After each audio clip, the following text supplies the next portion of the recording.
Princeton. What is everyone talking about right now? Oh, Cevis is Andre. All right, Princeton. Is he a track athlete? What is this? Okay, all right. Men's track and field. Versatile skill set here. All-time school. Number one all-time in school history in the heptathlon. Okay, all right. I'm intrigued.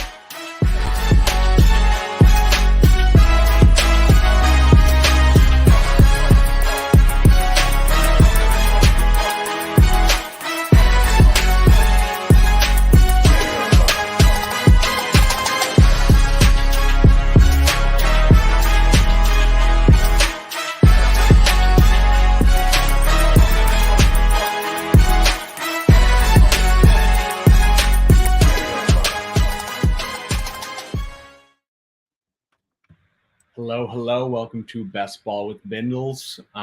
We had to, we always rolled the clip at the beginning of the show with Yoshi, and I will take the dub on the one touchdown for the year, whatever that is, and whatever, like 6 points, 7 points on the year. That's all you can ask for from was he undrafted or 7th round pick or something like that. So welcome to the show again, Tyler, EMOCOWBOY. Recurring guest on the show, best ball aficionado. How's it going, bro? How you been? It's been a while since we've hopped on a stream. What's been going on? Yeah, man. Lots to catch up on. We got right at like the mid-season. Plenty of victory laps. Plenty of God, why did I do that? Who let me do that? Situations. Everything in between. It feels like the most chaotic season we've had since COVID, the COVID year, honestly, from just really a weekly shitstorm going on. I just feel like, there's every week. I feel like there's just like, I feel like overall I've been feeling pretty solid. Like, I think most of like my takes have aged semi well, but like, there's just always that one thing per week where I'm just like, the dread just sinks in and I'm just like, oh fuck, like, could have just easily avoided this, but that's got to roll with the punches. So, well, as we would be remiss to not mention that process over results. So I'm really only going to feel bad about shit that was poor process, and everything else is an angle of cope I just haven't found yet, and we're desperately looking on a few. So. Master copers, if we're not anything. Exactly. Here to dig for copium. So, just I guess let's start off with how are you feeling overall about your best ball portfolio? Who do you think, like, whatever, just overall, like, who are some guys that you were super high on that have done well, and just like some of the biggest like L's you've taken so far? Obviously, like with the caveat of like we just said, like process over results. I think we can all say we put good process into it for the most part, but I'll let you start off with that one.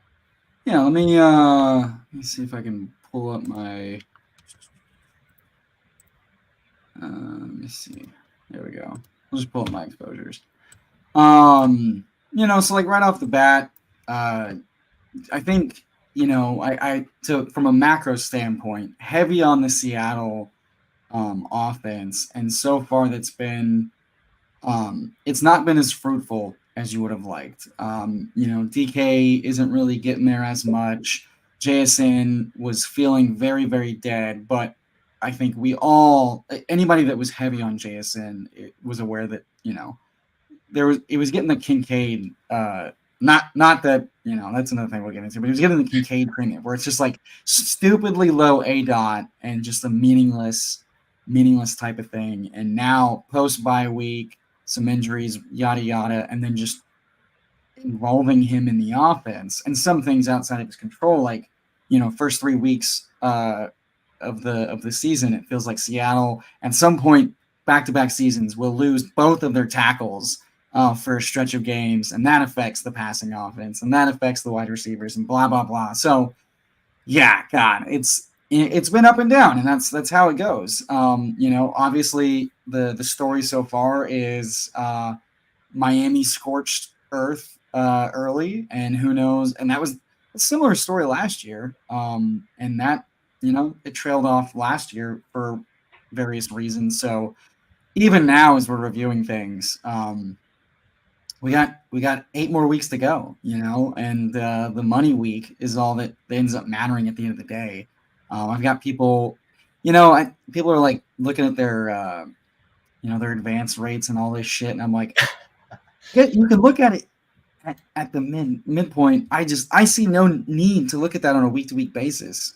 In all honesty, because there's so much they can change, and everybody was reviewing and cashing their checks, and then Jefferson goes on IR, and A-Chain goes on IR, and all this shit, and it's like nobody's out of the weeds yet. This week there was more questionable tags, and all of a sudden it was looking like, is Walker going to sit with a calf, and is Sharp's going to play injury free? So it's just, the dice rolling is insane. And week 4 I'm counting my Scalante bucks for Bijan, and then last week Arthur Smith goes and trolls everybody with the migraine thing and all that shit. So and eventually you're like, well, how's this going to work out? And now all of a sudden Pitts isn't dead for 2 weeks, and then they trade for Van Jeff, and now he's back to playing against cornerbacks, and it's like, oh, is he dead again? Is he going to see the volume? So from my standpoint, the Seattle thing, from a macro standpoint, off to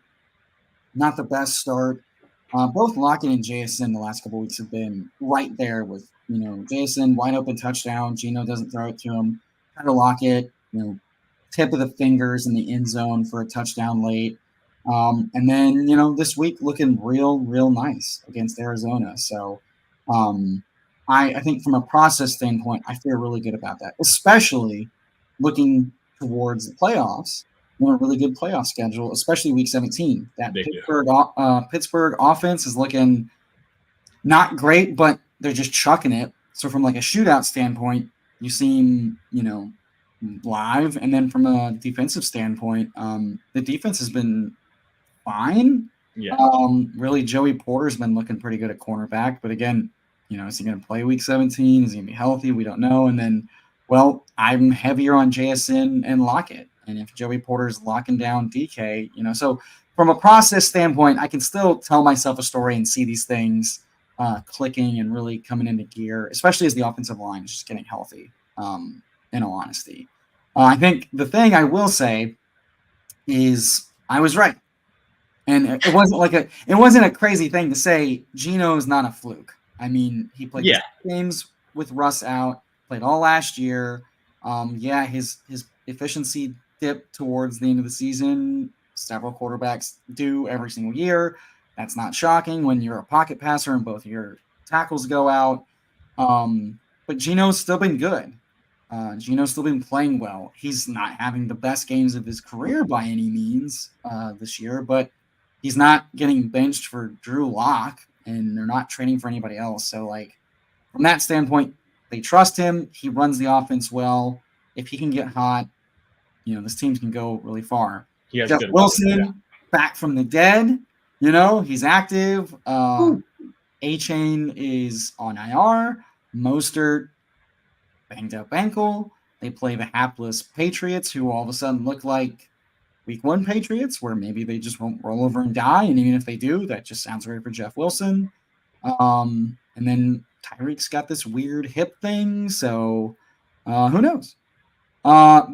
We're going to talk about, I think the biggest L, but somewhat of a bad beat, a little twofer, the Daniel Jones. That's really killing me. His mobility hasn't been utilized nearly as much as you'd like. That whole situation feels weird. The offensive line is hurt and playing poorly, but also the scheme isn't really helping him much, and he's not been playing well. I mean, Tyrod's going out there and doing what we hoped Dimes would do. Go run, go throw deep, figure it the fuck out.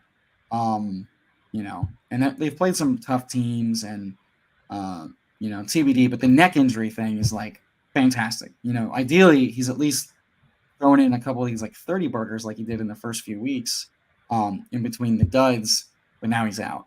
So that with from a process standpoint, Dimes sucking wasn't the thesis. The thesis is mobile legs.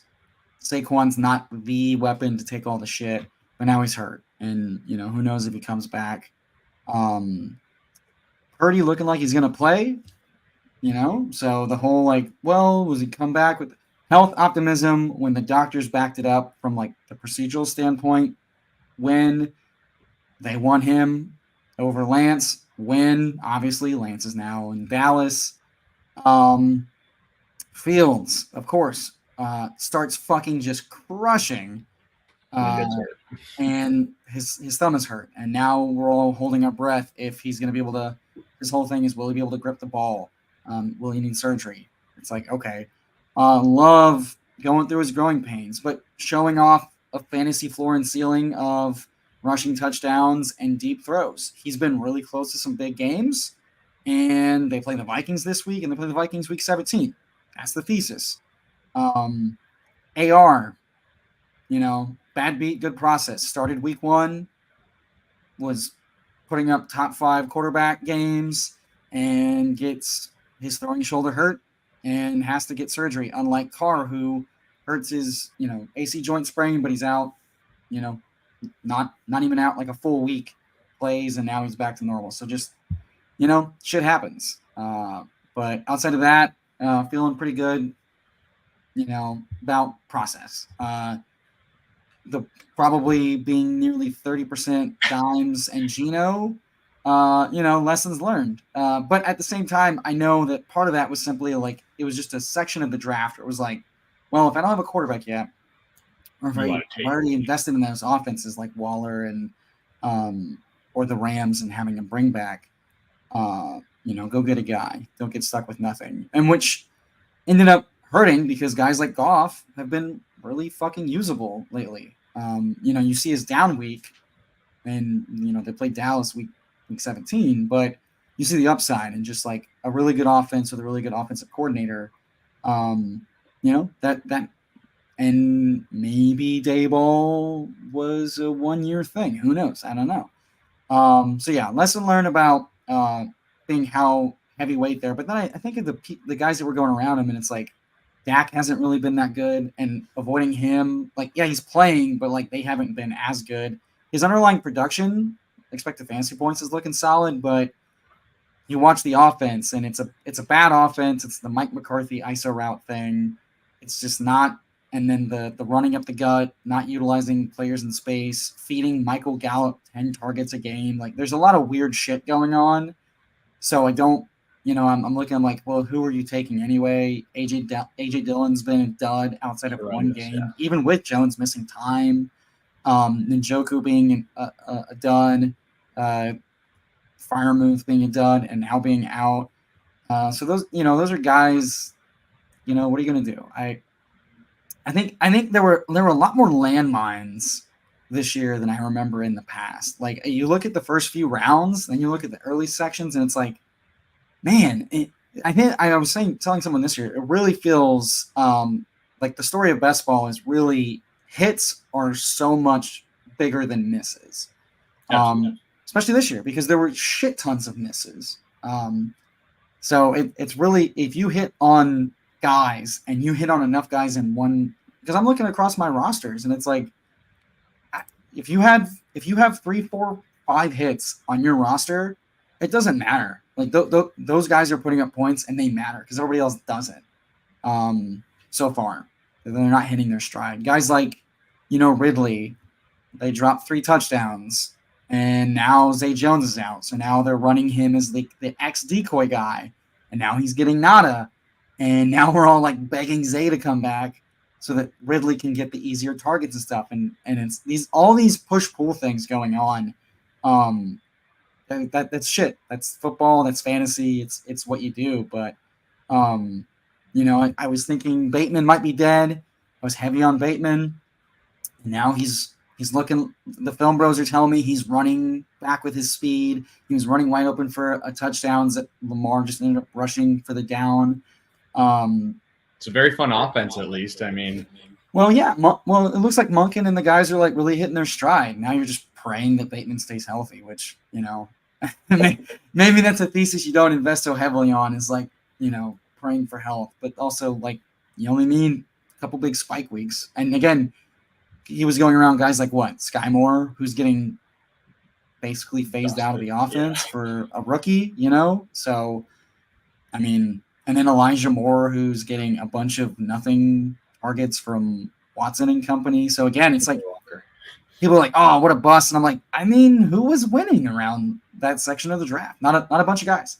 I mean, I guess it would probably be, there was a few running backs. I guess Kamara was kind of going around, depends on the time when you were drafting. Yeah. I guess A-Chain was usually later. He got steamed up to like the 110s, 105. And even then, you hit the jackpot on him, and now he's on IR for 4 games. So it's like there's no one really getting truly to win. Killing it. I don't know. But the biggest one I've been victory lapping today, and less of a victory lap and more of a moral fuck you to his haters and detractors that had just bad faith, illogical takes of like, oh, Dalvin Cook's the RB1, blah, blah, blah.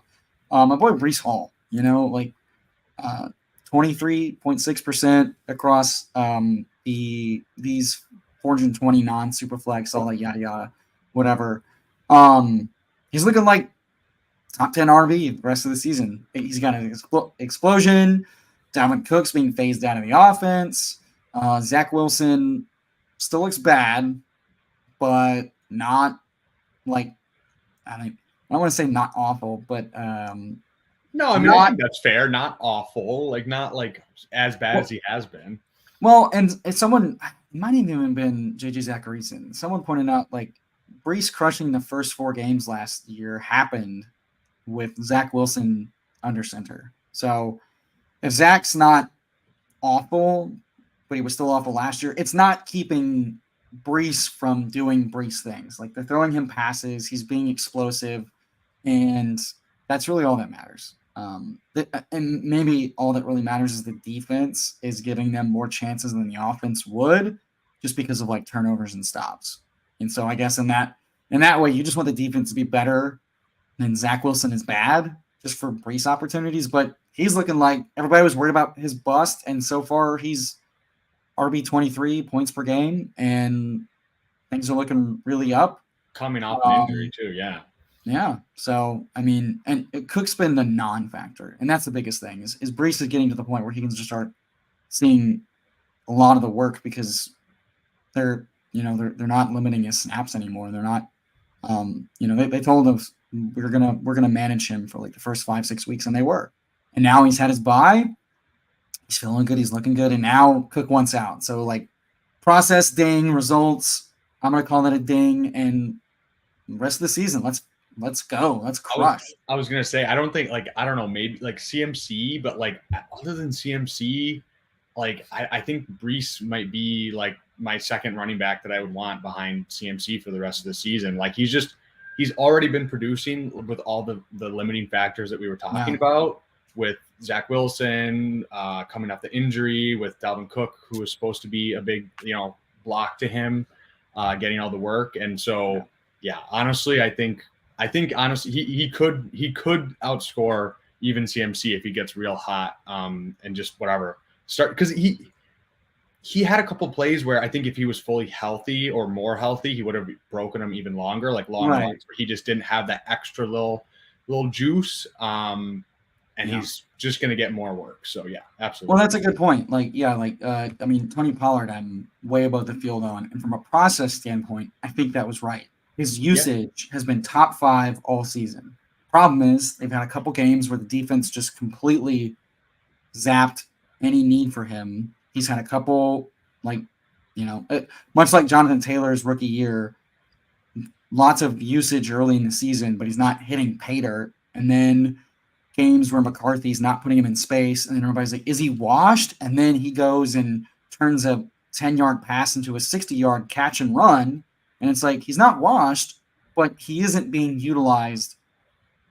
I think some folks are pointing out this week, data-wise, that he's getting way more up-the-gut runs and way less zone runs. So they're literally putting him in space less. They're running him like he's Zeke Elliott, except he's got more speed and explosion. And so you're hoping, okay, bye week. They got to look at what's not working someone came into McCarthy's office, came into Schottenheimer's office, and was like, "Hey, zone runs. Did we forget about these?" But that's also another thing of like, I could see them. They're old school donkey coaches. Offensive line has been real banged up, so they're probably afraid of getting their asses handed to them on D lines and zone and blah blah blah blah blah. So Pollard's looking like a bust at ADP from a result standpoint, but his usage is really really good, and his schedule looks fine. And if they literally just tweak the usage from a schematic standpoint, he could be crushing again. And that flips it on its head. But you're worried about that from Pollard's standpoint. Eckler looks like he might be lacking some juice after the high ankle sprain, which is not shocking. Understandable. And then you start looking at like, there aren't a bunch of running backs you want. Bijan isn't getting utilized like a top 12 running back in the real life draft. And, so it's like a lot of shit's weird. And it's like, well, you want to bet on talent. So guys like Brees and Bijan, you want to bet on. Absolutely. But I never thought I'd be saying that a Nathaniel Hackett offense was using a player better. And I'm excited for how they're using him. So, Nathaniel Hackett, you may have saved your ass in my eyes. Just feed Brees. Yeah, I think that parallel you drew to from the Jets and the Cowboys, I think like their defenses have been so good that like even if they just get like normal game scripts, I forget the stat, but there was something with the Cowboys where like they've only ran like I think like they've had like whatever, it's like a very small percentage of their snaps have been not being ahead or neutral. You know what I mean? It's they haven't been seeing many. Yeah, they've been seeing some. They haven't been behind really almost at all. Abnormal games, just straight up. Yeah. Which that's really gonna like just from Dak as well, from everyone. I think people have been hating on the whole offense, and I understand because of McCarthy, but I think it will regress to the mean a little bit just from the situation and just they've just been so bad, all of them. Oh, yeah. That I think it'll equal out a little bit. Like I still think Pollard is super talented. He was coming off an injury too. I know it wasn't like a ligament or anything, but he still broke his leg. I think it is fair to say that the injury probably took a little bit away from him. But again, it's like chicken and the egg. Like how much is it the injury and how much is it them literally like inverting their usage from the previous year as far as in space. Like absolutely. I think it was like 35% of his stuff is like zone in space, whereas last year was like 70%. So his style of usage is literally opposite what they're using him, which in my mind, I'm like, if you're gonna run up the gut stuff, give it to Dowdle. I mean, like I know there then if you're not gonna use him for that, like that type of run. It's not likely that you break a long run from shotgun up the gut. I mean, we should ban that on first down if you're asking me. But yeah, and we've seen this before. And at the end of the day, usage is king and talent is king. And you're hoping that when it overlaps, like in Brees's case, like in Bijan's case, like in Pollard's case, that it eventually overcomes variance and it overcomes coaching roadblocks. But all those guys still feel very live. And Eckler is a guy I'm holding a candle out for that is just his usage alone. And the whole offense is kind of struggling a little bit, which is not shocking considering their quarterback had, a finger injury. They lost Mike Williams. So Herbert, that offense has been struggling post Mike Williams. And now Palmer's hurt and QJ has been, talk about a miss. Yeah. The rookies are looking good, and all of the rookies have either looked good or are coming on and proving us right. Like Addison, huge breakout week. Feel great about being way over the field on him.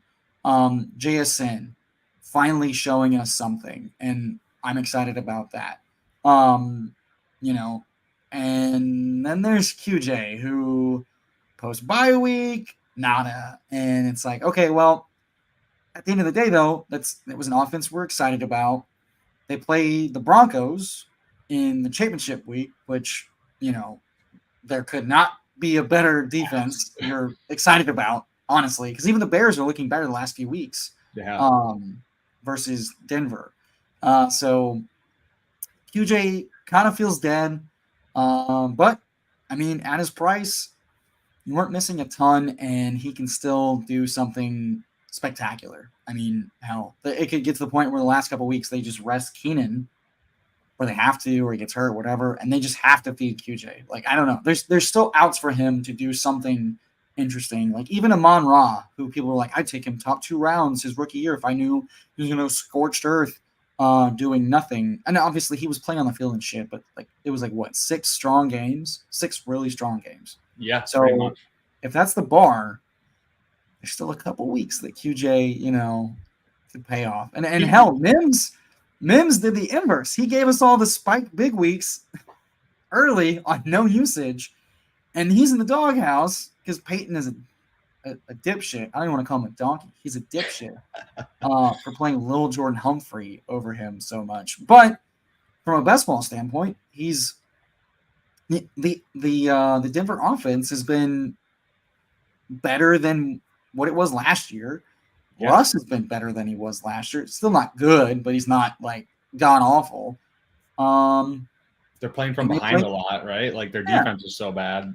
Yeah, and they play the Chargers, whose defense looks like the last 10 years of Chargers defense. So, all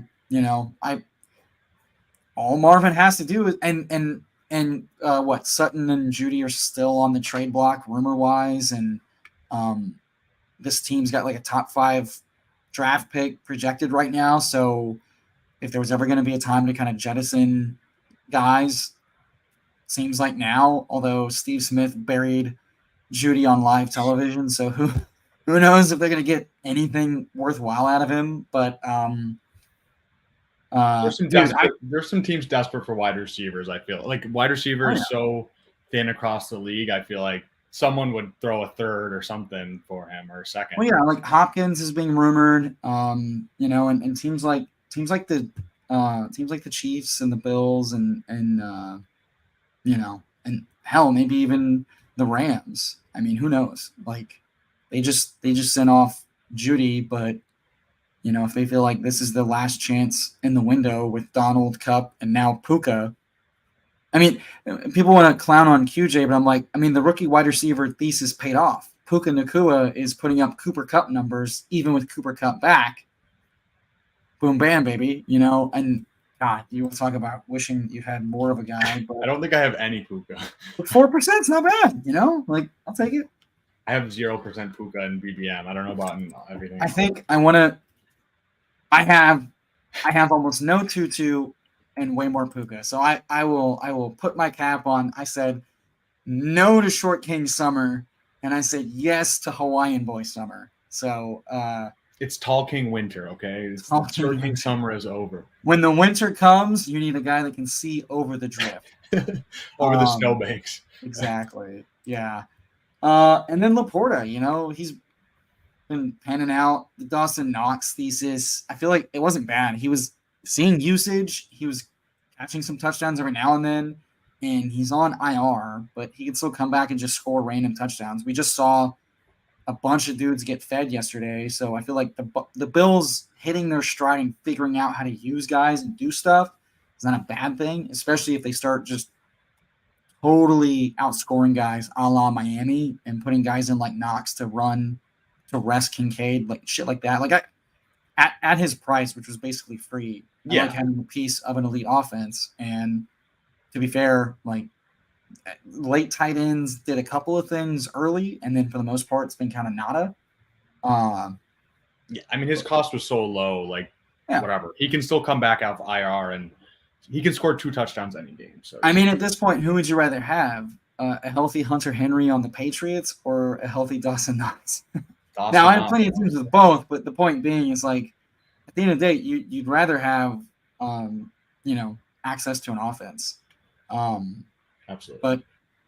But, the Patriots offense kind of figuring out what they're doing is not the worst thing in the world. And then McBride, he's back from the dead. First 4 weeks, everybody's like, what a shitty pick. You can't believe you didn't draft Ertz. And the old man put up a couple good games. I'll give it to him. But the old man's now on IR. Kyler's coming back. The offense and the whole team has looked way better than all the Tankathon morons claimed it would be. And we're rocking and rolling. And who does he play week 17? Oh, right. All right. The tight end point sieve known as the Eagles. So, and Kyler's probably not this week, maybe even not next week, but definitely his 21-day window is open. So the doctors, so he's been a full participant in practice the last 2 or 3 days. Yep, I think since Wednesday. So the docs are like, probably not this week, probably next week. Which week 9 through, you get a guy who's healthy, who's sat. I think the important thing is he has sat all this time. So for me, an idiot who just follows what doctors say from like a mobility standpoint, I'm more confident he's more mobile right out the gate because he got like a full 10 plus months to heal versus them activating him and sticking him in like some other guys. And he struggles the first few weeks with mobility because of trust. Like at this point, he's saying he's feeling real good.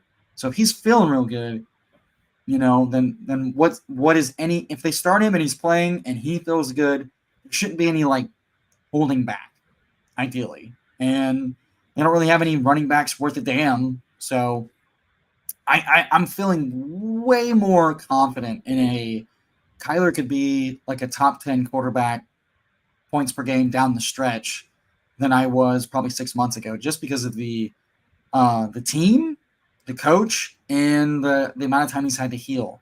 So I'm pretty excited about him. And like I said, they're going to be playing in competitive games, and they've been playing competitively. So that's pretty exciting coming down the stretch for the whole offense. Marquise Brown, who I wasn't super high on, but he started falling. I will accept a couple L's before I forget. Let me accept a couple L's. Faded the Bucks, and on Twitter I have since for several weeks. Canales is a really, really, really good coach. What he did with Geno Smith and what he's now done with Baker, who, by the way, Baker still looks kind of shitty, but he's been playing way better than he was with the Rams and the Browns the last 2 years. And the offense has been, firing. Godwin and Evans are having pretty good weeks off and on. Rashad White still sucks, and it's not hurting you to not have him. And he's already sort of getting phased out by Chase Edmonds, of all fucking people. So, he went under. All the Sharps took his under rushing attempts last night, and he had 9 rushing attempts. Now, pass catching, yeah, it's pretty good. But also, they're not really using him in the red zone much. So, Bucks pass catchers outside of Otten, yeah, kind of a miss. But we'll see. I don't know. But Canales is a god, and I will definitely be optimistic for any offense he helps take over. Feels like he just bounces around and fixes shit. He's like the what is it?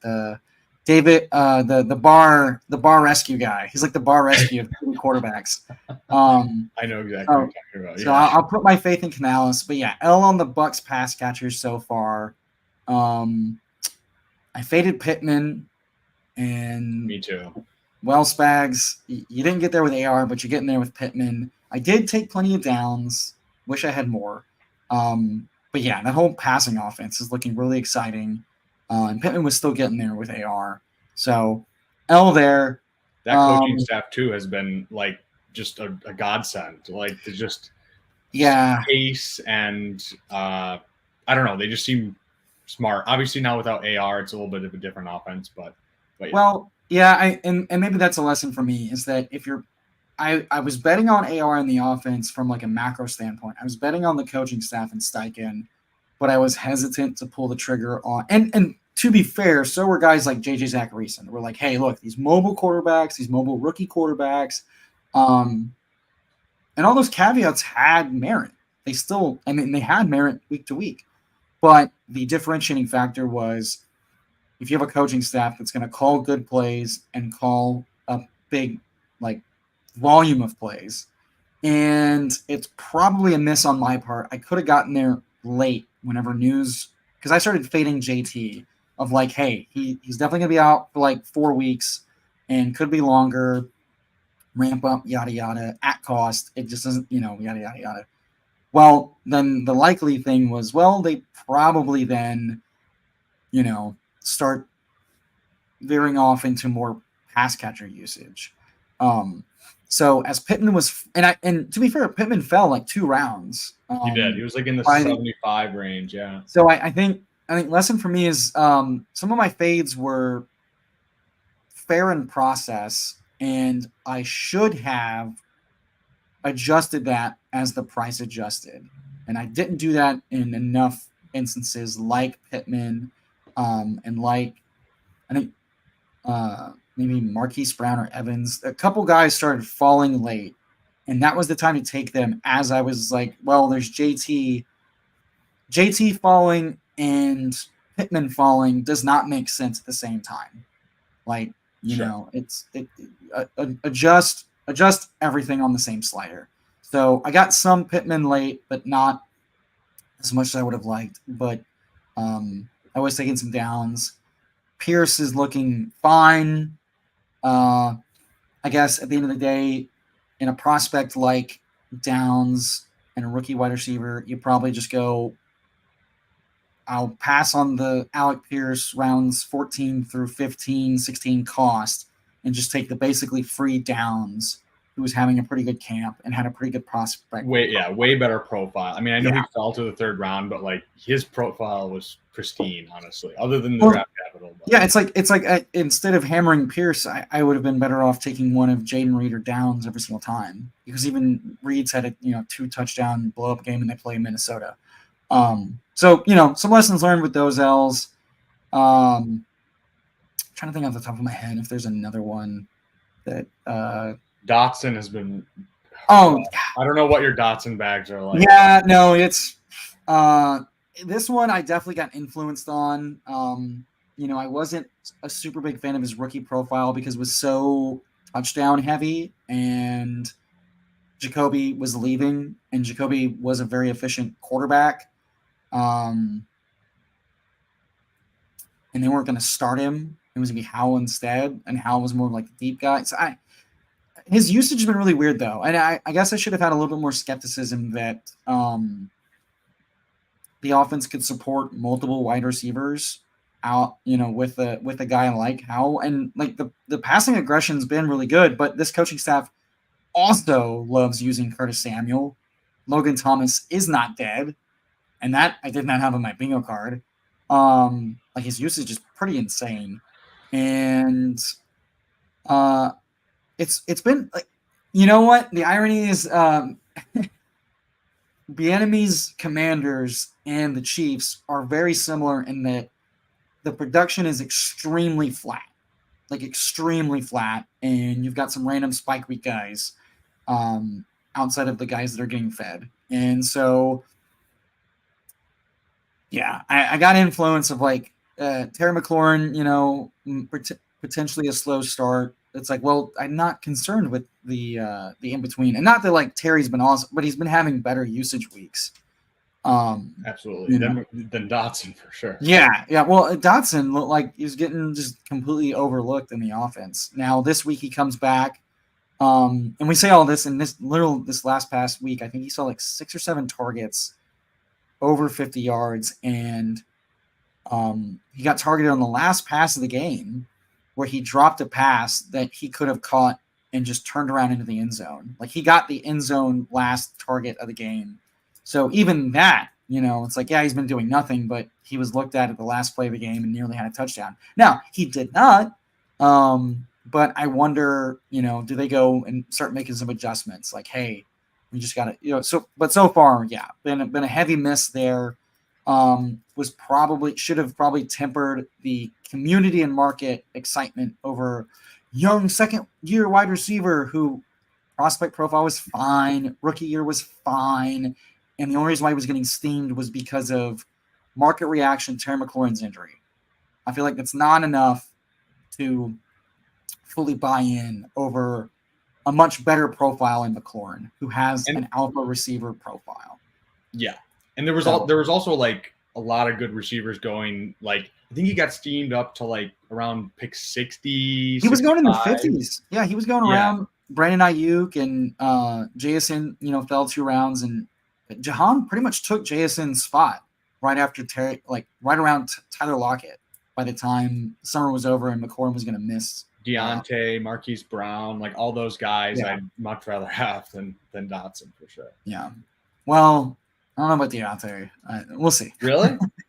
Well, he already had like a hamstring flare up this week, and he was out for 7 weeks. And the passing offense, it's going. Oh, Pickens. Okay. All right, Pickens. Spags. Yeah, let's talk about Spags. We're 40 minutes in, but if you come to this, oof, he has been going nuclear the last couple weeks. Yeah, what an L on my part. He is having the second year breakout that people were expecting out of Jahan, and I was far more skeptical of that. But I guess if you're taking shots on these profile guys, now the Pittsburgh offense, much under Matt Canada, has looked like shit. But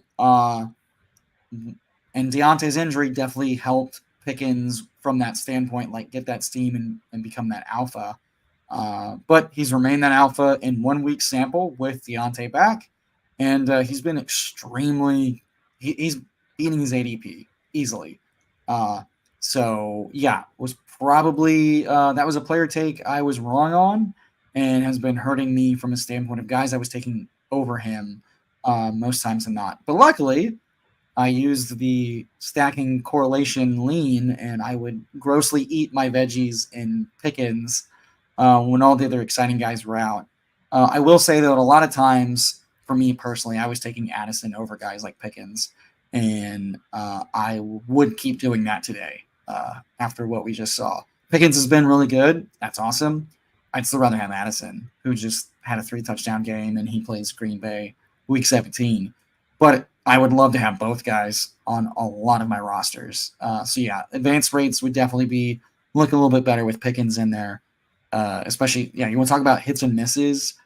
Just hitting on a guy that's not crushing your teams by being a total flop. So that's probably the biggest L that I had a big contention with Spag, so I got to give him that one.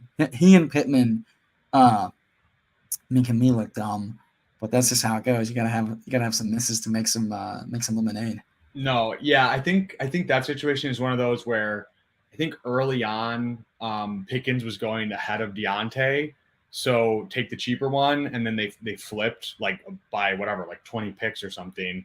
So just if you're drafting the whole summer and you know what I mean, then just use that to balance out your portfolio between the two. Because I was not doing that. I feel like I was taking Pickens a little bit when he was cheaper because I had a lot of Seattle stacks going. So just as a bring back, but definitely a leak in my game there where it's like just I had a bias against Pickens, so I just wasn't taking that into account. So.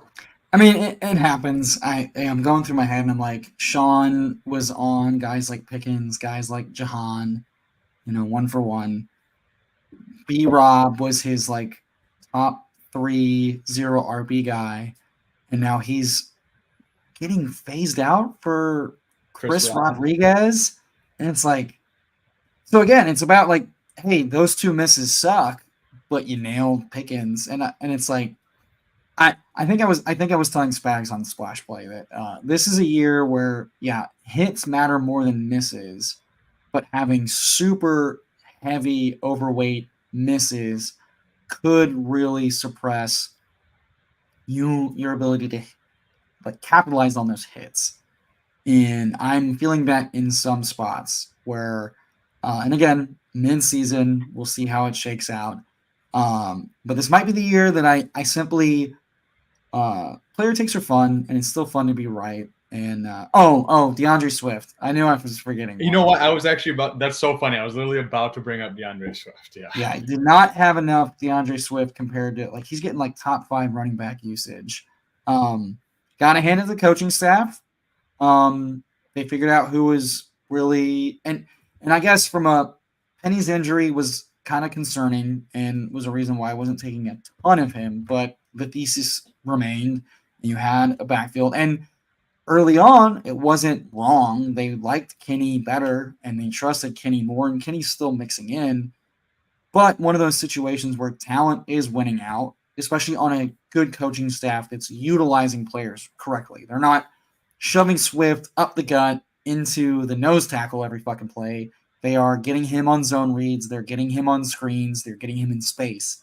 Tony Pollard should ask what that's like. I was literally about to say, imagine Tony Pollard on the Eagles offense. Yeah, and in the 6th round, I scoffed at it, and then when he was falling to the 8th and 9th round, another situation where I started to take him a little bit more, but not enough. And there are times where it's like, look, I gotta price adjust these takes, because I'd be fine saying at the time I was uncomfortable with a 3 running back committee where they're only saying good things about Kenny, and they've got Swift on a contract for nada. And you know, it could have easily just a swap, like in any universe where Swift is injured in camp, you know, picks up an early injury, ankle sprain or whatever, and they roll Penny out there, and Swift is getting inactive. Like, that universe remains. So, and Penny was much, much cheaper from that standpoint. So I'm glad that taking Kenny got me off of Penny, but I think taking stabs at high-scoring offenses with really good coaches with talented players, and you just take shots on those guys. Shout out Mathology. Yeah. Well, and I was telling Drico this in Vegas because he's a big Swift fan, and I was like, and despite all that, I know when it's time to like capitulate. And you know, we've got Swift on that Rottweiler team, so it's like, you know, there are times where it makes sense to, you know, balance and hedge. But you know, some lessons where it's like, you know, take shots on that, but blindly taking shots on talent, it misses just as often as it wins. But what do you win when you win? And in this case, really talented player on a top 5 offense, you're winning pretty fucking big. And if Swift's, and the only reason why Swift hasn't buried me yet is because he's been seeing really good usage, but he hasn't been nailing touchdowns, much like Pollard. So we'll see how much that balances out. But I'd much rather have a running back room that included, you know, my second or third running back is Swift. But yeah, that was the other major stance where I wasn't comfortable with the cost. And looking back, I'd like to have more of him. But Best Ball Resurrection, you know, I scooped plenty of Swift and A-Chain, which I already had a lot of. Man, you want to regret not, like, he fell, and I wasn't taking him as much late summer with all like the bad summer beat, and you're like, man, I just, even if he's on IR for 4 weeks, you're like, give me those. I was gonna say, what, 120 points in 4 weeks? It's like, nah. It doesn't matter. Yeah, he could miss half the season, and he's still probably going to crush at his ADP. Exactly. One more guy I wanted to ask you about was Pacheco. I didn't have a lot of Pacheco just because I feel like I was either taking running backs early and then like in that like 100 to like 130 range a lot of the time. Right, we were all outrunning the Avalanche. Yeah. So I think that's a big miss for me. I didn't have a lot of him, and also just because I wasn't taking a lot of Mahomes and Kelsey early, just because of the opportunity cost of receiver usually, and running back in like that second round. So yeah, what are your thoughts on Pacheco? And well, a lot of sharp guys. I think even Liam was kind of like shit talking, or maybe not Liam. Someone else was like shit talking Pacheco, like, oh, what are you gonna do with the grinder? And it's like, yeah, I kind of do want the guy they trust, just because he could luck box into touchdowns, much like CEH. And hilariously, his receiving usage is insane the last few. Pacheco, I think someone said Pacheco's seeing like the same kind of usage that Derrick Henry is this season, but on a top 5 offense. And you want that. And right now, he saw like 6 targets against the Chargers. So all of a sudden, he's got a floor and ceiling combo that, has, receiving. So I have 5.5% of him across my entire portfolio. And in BBM, It's same five. Wait, hold on, find it. It's three. Yeah, it's closer to 3-4%. Right now his usage is pretty good. Like they're really not utilizing CEH. McKinnon's kind of getting sprinkled in there for like a couple pass plays here and there, but really feels like they're picking right kind of back up with him and utilizing a lot.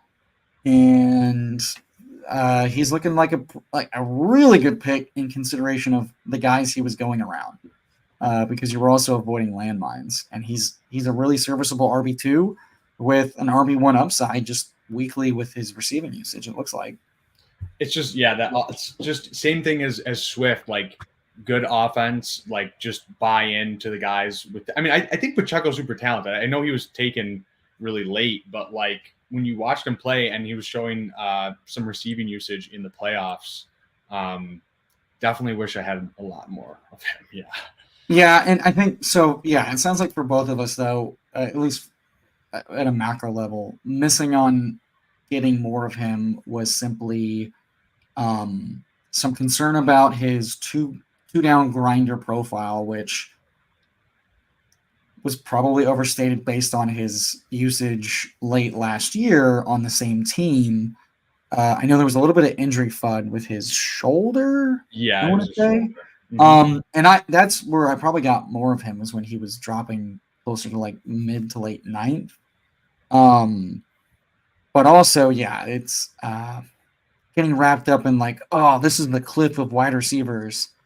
And I remember late summer realizing, well, wait, I remember tweeting this and telling people, I'm like, I like guys like Nico and Jacoby just as much, if not more, than your Elijah Moores and your Sky Moores. And I will say, victory lap here, I have very little Kansas City wide receiver exposure. Richie James is looking like a big fat nada. Yeah, holy shit. But I don't have a shit ton of him, but I also don't have a shit ton of any of those receivers. And I think the one I have the most of is probably Rashee Rice, just because he was 130 to 150 something all summer. And he's looking real exciting from a profile standpoint. I doubt they give him like full usage, but faded Kadarius Toney, unscathed thus far, not afraid. No, he's probably getting phased. Dave is coming on his podcast and saying Kadarius is getting ready to get phased out. Watch it. Claps for me. But like the whole offense running back, everybody's kind of flat. Everybody plays a role. MVS finally had a good week, only because Justin Watson got hurt and he's going to be out a couple weeks. I think the second Justin Watson's back in, the rotation goes back to everybody has packages they're in. Yeah. And they told us that last year. They told us that again this year. So I'm glad I didn't.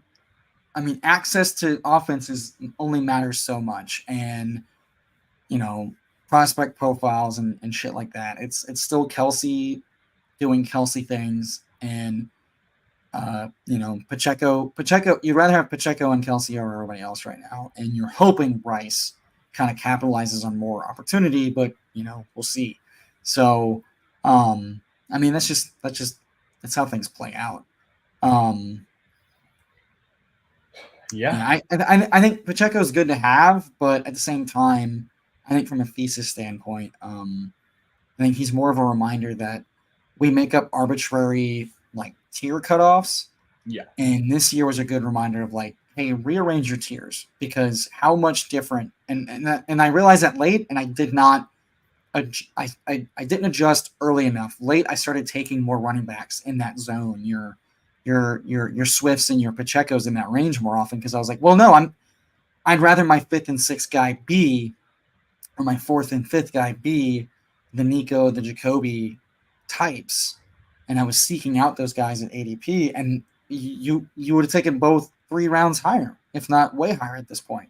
I think Nico was going easily, yeah, probably in like the 70s or 60s, probably. Yeah, Nico was going in like the top 4 or 5 rounds in Best Ball Resurrection. Jacoby was going in the top 8 or 7, rounds. So it's like I good process, good results on those guys, but it was like, well, I could just disagree with the sharp market of where the wide receiver avalanche cliff is, But the double-edged sword of that is like, okay, you get more Jacoby and Nico in your teams than maybe your Sky Moore and your Sean Bateman, your Elijah Moore. And But you again, got to take those shots though. It's like you just but you're still filling up on empty calorie guys late. Like, well, now you're having to make sure to like, and Marvin Mims is steaming up. It's like, well, but the later rounds are also littered with nothing burgers in Pierce and Van Jeff and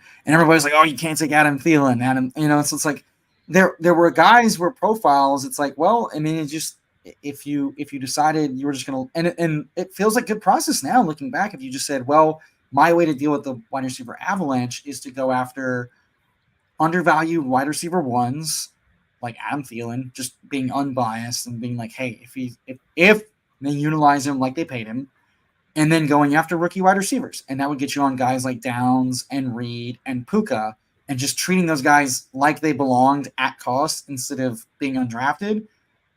And that's what I'm saying this now. So I hopefully remember it next summer where it's like we tell ourselves after like round 13, 14, ADP doesn't matter. And it's like, this is a good process where it's like do your own kind of rankings. I would do them for like the first 100 picks, and I want to get more guys, less guys. That's how I got Heavy Brees and all this other shit. But also do that late and like identify guys. And Curtis Samuel hasn't been like a terrible pick by any means, but anytime you got an Alec Pierce or a Curtis Samuel or Van Jeff or an MVS or DJ Chark. Anytime you got any of those guys, you'd much rather have any one of the rookie wide receivers at the same cost. Yeah. And I'd also rather accumulate all of those guys more often because what do you win when you win? And those vet guys that are like, why should we 2-3 types on nothing burger deals? Empty calories. And if I'm going to have empty calories, I'd at least like to have something that could sprout up and just explode. And I wasn't doing that enough in hindsight. I was trying to I was still bound by ADP more than I would have liked. And I think there is something to be said for being really aggressive on a subset of guys and profiles, especially as it relates to your roster construction. You've got a really strong core of 4 or 5 receivers. All right, well, it's time to go get like guys that matter, not just bye week fill-ins, guys that matter. And I will say I did do that late with guys like no Marvin Jones and no who else was going late, and not that much Mecole, but I was going after guys like Josh Reynolds, who has been huge for an 18th round pick. Really good offense, really good 2-week fill-in. And if anything happens to Amon-Ra or J-Mo, who also hasn't done too much, only 2 games back, but still his usage is really, really, really concerning. Guys with upside that already showed us they've done it before.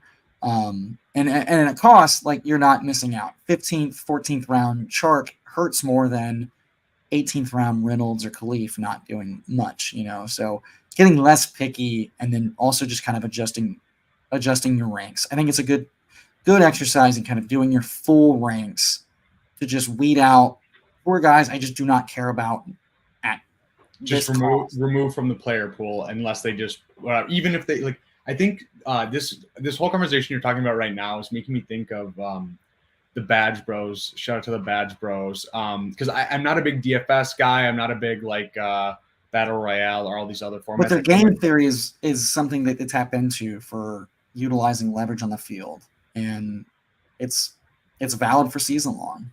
Yeah, because I know one of the big things they do is scroll the F down and they'll just get low owned guys and those type of contests, and it makes me think of after you hit a certain range of maybe 12th or 13th round, I really don't think there's any difference between those guys. Whatever, there might be some guys that have more projectable volume and stuff like that, but we know that rookies year over year, they're always you're going to miss on some, but the ones when they do hit, they're really going to hit a home run. So just load up on whatever 3 or 4 rookies if you have to take them a round ahead of ADP or 2 rounds ahead of ADP, and you end up with, like, maybe you take 4 receivers early or 5 receivers early, and then you just take 4 or 5 shots with rookies later on. I think that, like, imagine if you were doing that this year, like, you'd probably be absolutely smashing. Like, Well, you and get that's the the thing. benefit of both of those. Yeah, and I distinctly remember going after teams where it's like I'm going to be heavy on rookies overall, and rookie tight ends looking pretty good, rookie wide receivers looking pretty good, but not to like, and to remember at a certain point, draft capital matters, but not necessarily more than prospect profile matters, and not necessarily more than just straight up variance. Were we wrong?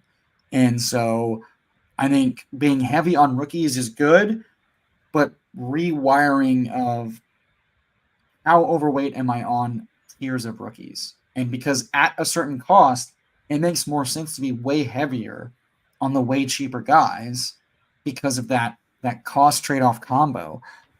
Especially because of like how often were they drafted. And if we all hit on QJ, that's really fun. That's really good. But hitting on Puka matters way more. Hitting on Downs matters way more because those were guys that weren't being drafted 100% of the time, and probably weren't being drafted being drafted by like the sharpest drafters.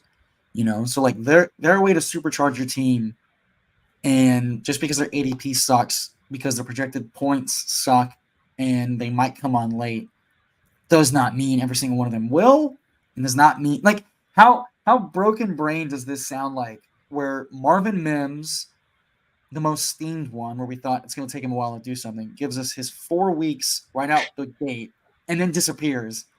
And then guys like JSN, who was like pro ready, but wrist injury, whatever, JSN and like Downs are coming on late now. It's so weird because they hit the ground running and they were being utilized, but their important weeks are already coming now mid-season. So it's like, we're not good at knowing when shit's going to hit, knowing how it's going to shake out. And that's the humility where I'm fine with some player take, yada, yada, blah, blah, blah, but being more humble about the uncertainty factor. I am certain rookies are a good bet. I am certain we are shitty at knowing exactly which ones are good, which ones are going to pan out. So why am I not heavy on all of them? And I'm going to be more, and I told myself this last year with like the year 2 guys, where I was kind of picky about, I was like, year 2 wide receiver profiles are good, be overweight on them.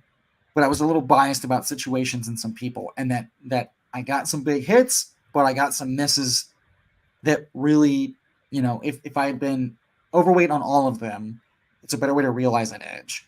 And so I'm going to try to be more purposeful about that exercise in general, especially as a volume drafter, because that's the way to realize the edge, right? But if I'm not pushing that in a smart, consistent manner, then it's already hard enough with all the variants, because you can be right on stuff, but shit just doesn't break right. So I will be interested to see how like this home stretch works out with the rookies, with the veterans. We just had the bye week for Carolina. We just talked about Adam Thielen. But now Frank Reich's given over play calling to their OC. So their pace of play and their scheme is probably going to get better. So is Thielen going to start getting like all the targets again? Is he going to be the only guy that Bryce is looking at? How's the O-line coming out? I don't know. Also, RIP to the Miles Sanders Bulls. Chuba stands. Come on, let's go. There was one easy trap back all summer, and it was Miles. He was the quintessential, like, even I think with Herzig, I took him because he fell to like pick 80 or something, and so I took him. I think that might have been my only share like the whole summer, and I'm still regretting that one share. I have a couple when he was falling into the 90s late in the summer, and I got a couple of him and God, dude, talking about gross. Najee fell a lot on drafters, which was odd. You would think the Najee slappies would be taking him season long. But he was falling a lot in drafters, and my stupid ass value hound was like, Najee fell 20 picks, man. You gotta take the value. And I'm looking at these teams like the top 2,000, and I'm like, if this did not have Najee and anyone but Najee instead, or anybody else, like damn it. And then he's not dead. Like he's splitting the backfield like we thought, but hilariously enough, he's been better than last year from an efficiency standpoint. The problem is he's not seeing all the volume, and the offense isn't scoring very well, so it doesn't really matter. So He's not that's really getting the pass game work either, so it's kind of like that efficiency that you get from that. yeah. But it's an interesting. It's that I will say the Najee thing's kind of a funny thing where both sides were right and wrong. Where it was like at cost, we didn't like it was a flimsy trap back type of profile, but we also were like he sucks. And well, it turns out he's actually better than Jalen Warren right now, but he's splitting volume. So neither drafter's winning right now if you remove cost, because neither one's really outproducing the other one.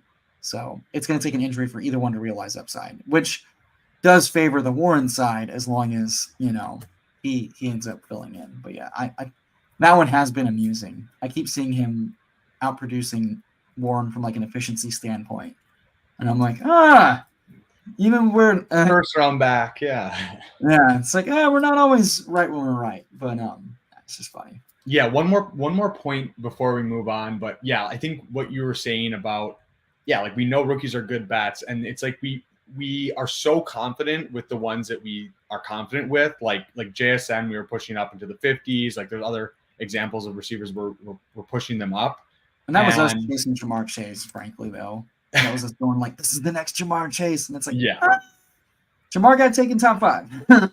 Jason fell to 21, so maybe not. Maybe a little bit different.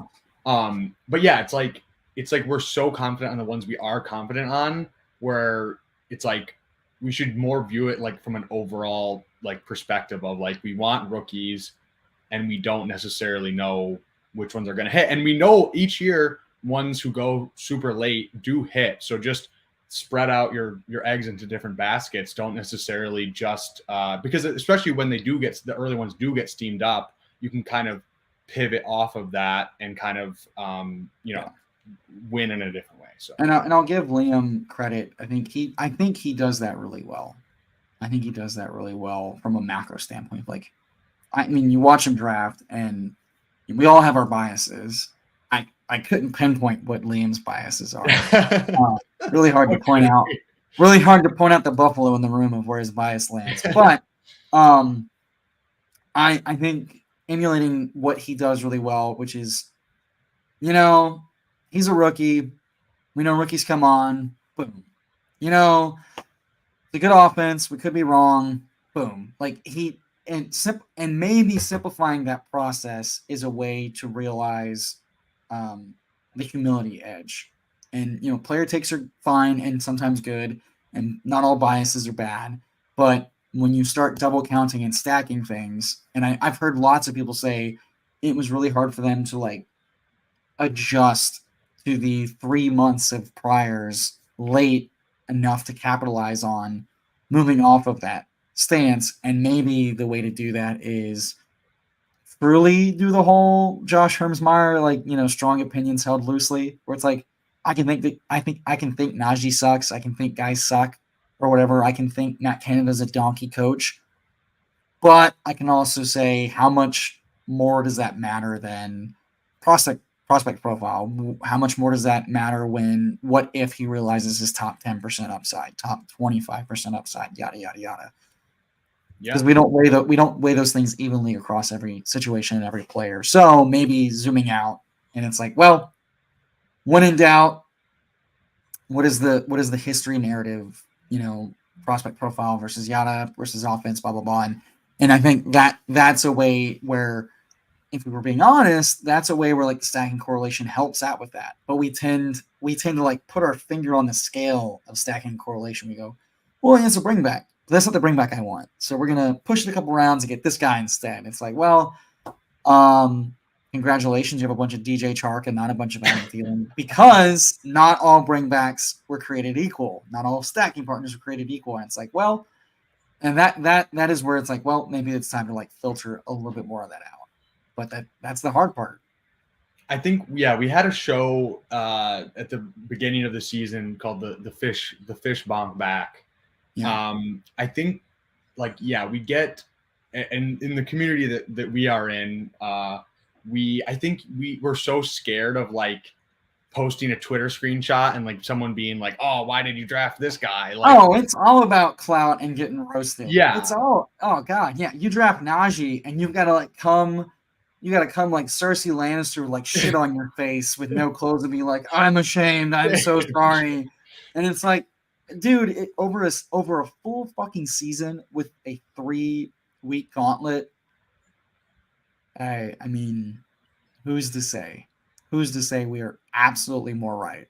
I think we just got to be a little bit more just like shameless about like whatever. Just you're gonna deal with pushback from like our small bubble, but I think that because I even I feel I don't even really post that much like whatever screenshots or anything, or I'm not that active. What's that like, Bindles? What's that like? I wouldn't But know. even I feel it though. Like even I am like I can't take this guy because like it gross. You've got that voice in your head. You've got that chip chaser pisser that's like, you're a donkey. You took 3 running backs to start. Yeah. Like I feel the shame without even like feeling like even there's no actual shame, but I just feel it like it's phantom shame. So, phantom shame. You know what? Maybe that's the lesson. Less IKB, more I don't give a fuck. You know?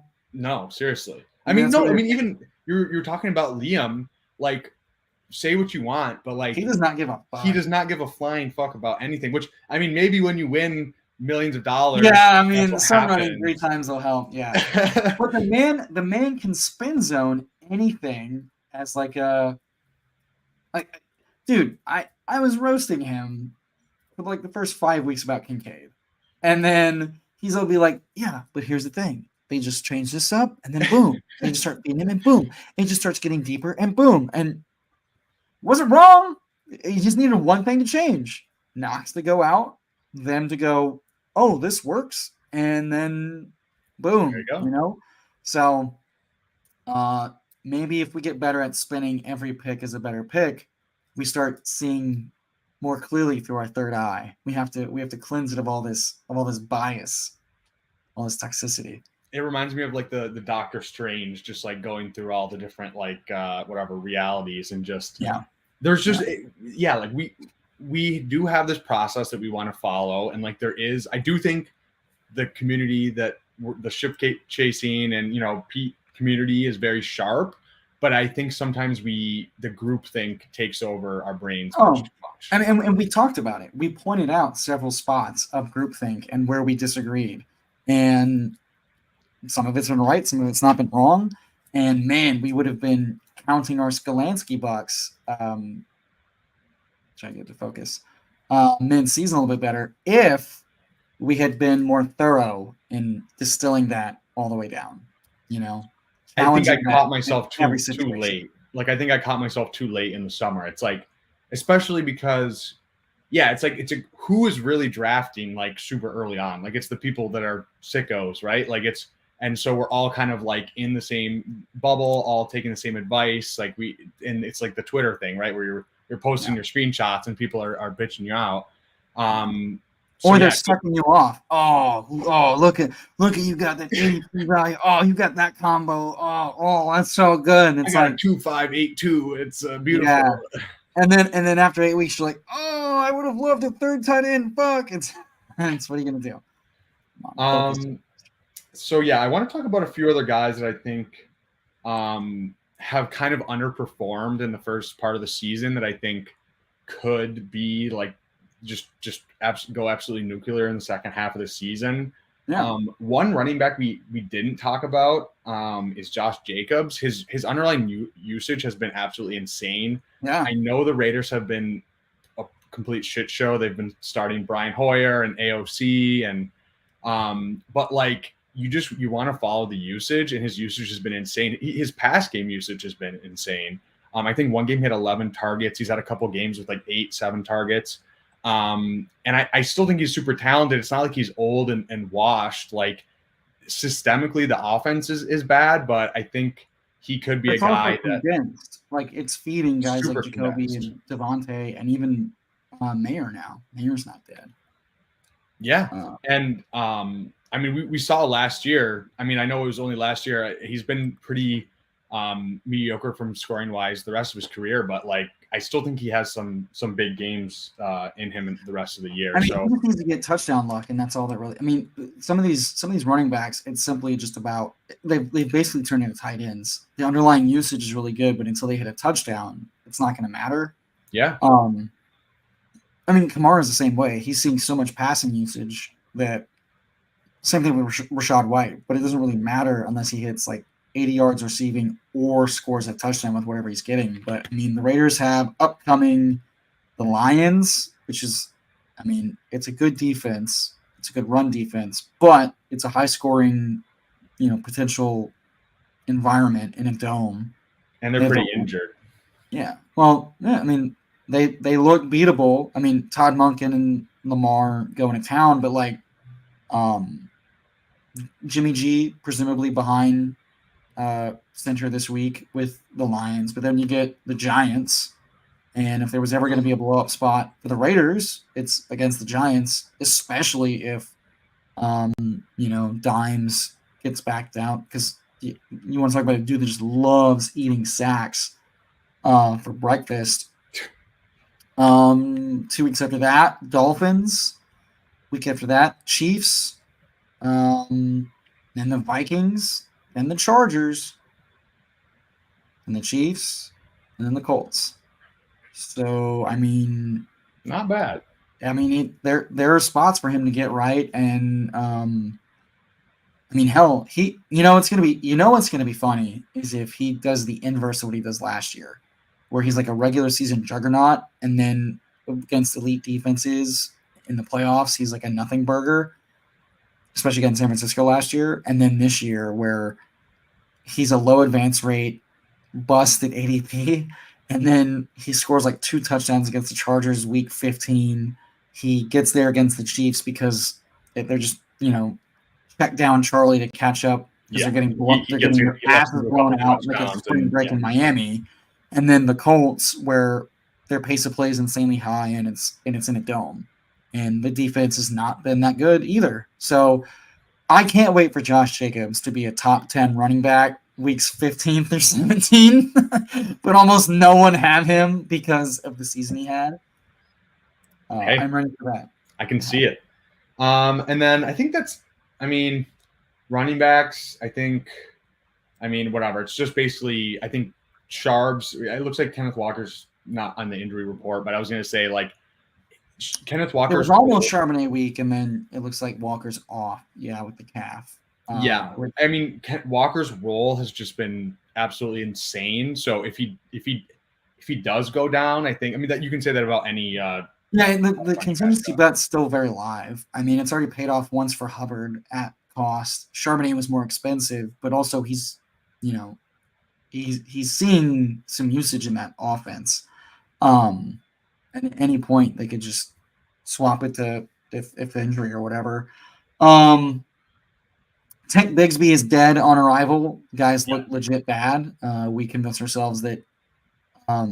Although I will say that's one scenario where like coaching staff sounded worried about him. There was some about ETN seeing full workload, using Bigsby at the goal line, and you saw that like the first week or two, they were subbing ETN out. They were putting Tank in like short yardage, and they were like shit. And ever since then, they just haven't been using him. And I've been hammering the shit out of Tank Bigsby rushing unders week to week. So, that's a place where we convince ourselves, some of us, that really good offense, got to get a piece of that offense. And that offense has been struggling.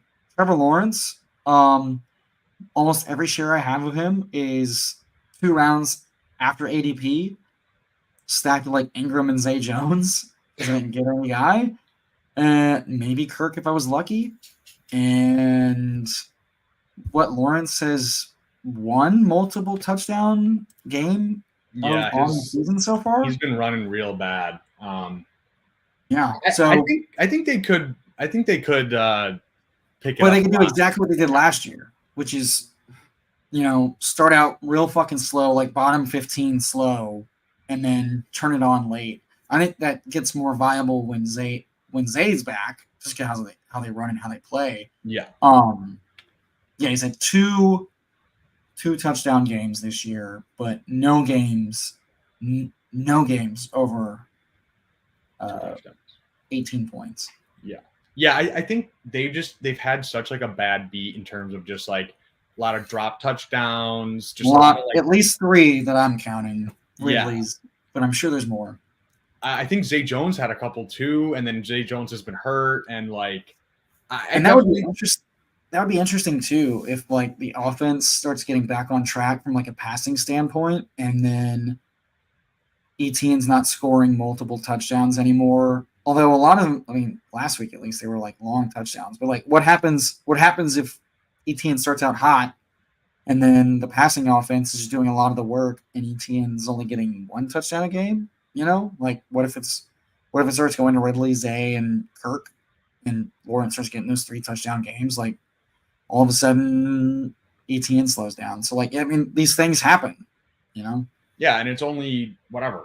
It's half the season, right? Like we got to evaluate it from this point moving forward, not necessarily. Well, they have a bye week in week 9, so that's typically when. And I think last year after their bye week, they came out slinging it, and Lawrence was like a top 6 fantasy quarterback. So, well, I mean, I think Lawrence has actually looked pretty good. I don't think his numbers don't look amazing just because he's just run so bad, but I think like just vibes based. The PFF grade and the Film Bros are saying he's doing good. He's looking good. I mean, I can't say they're wrong. Yeah. Okay, so a couple. That's I think for running backs. I mean, Tyjae Spears. I mean, it's the offense with who knows if it'll be Levis or if Tannehill. It's all going to be if the Henry shoe drops. Yeah, that's Spears' thing. He's been a viable standalone. Yada yada.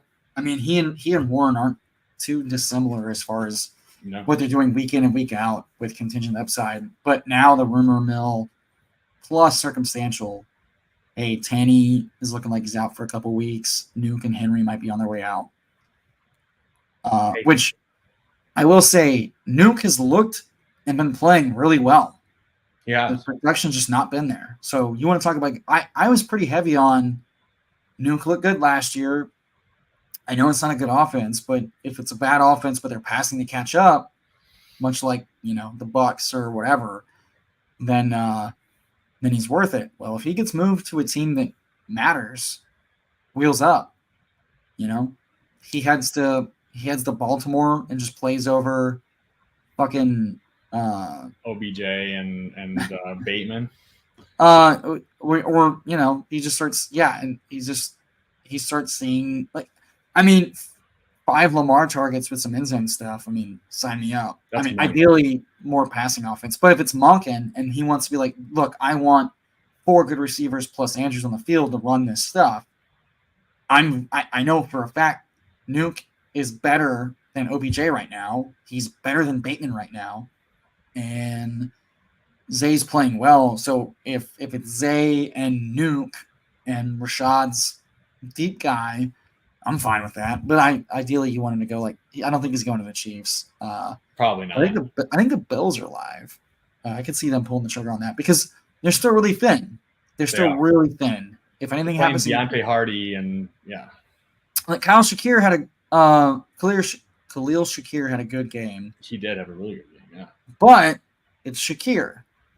I could see the Bills saying, look, the Bengals are struggling and they're the most vulnerable they've been ever, since Burrow's rookie year.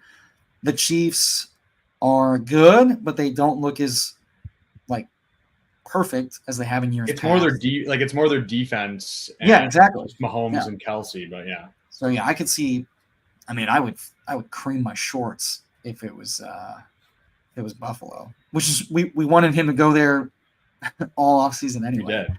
So that would be some poetic, and that could shift a lot if Henry and Newt get moved to situations where they can thrive. I mean, Henry looks way more toast, but if he's going to get fed, he's going to get fed. So those are two. Yeah, the trade market could shift. It only takes 1 or 2 big guys to get into positions where all of a sudden, things look different. What happens if Zay Jones is out? Way more games, and Jacksonville says, you know what? We want Nuke. Give us Nuke. That what happens. would be spicy. I would love that. Yeah.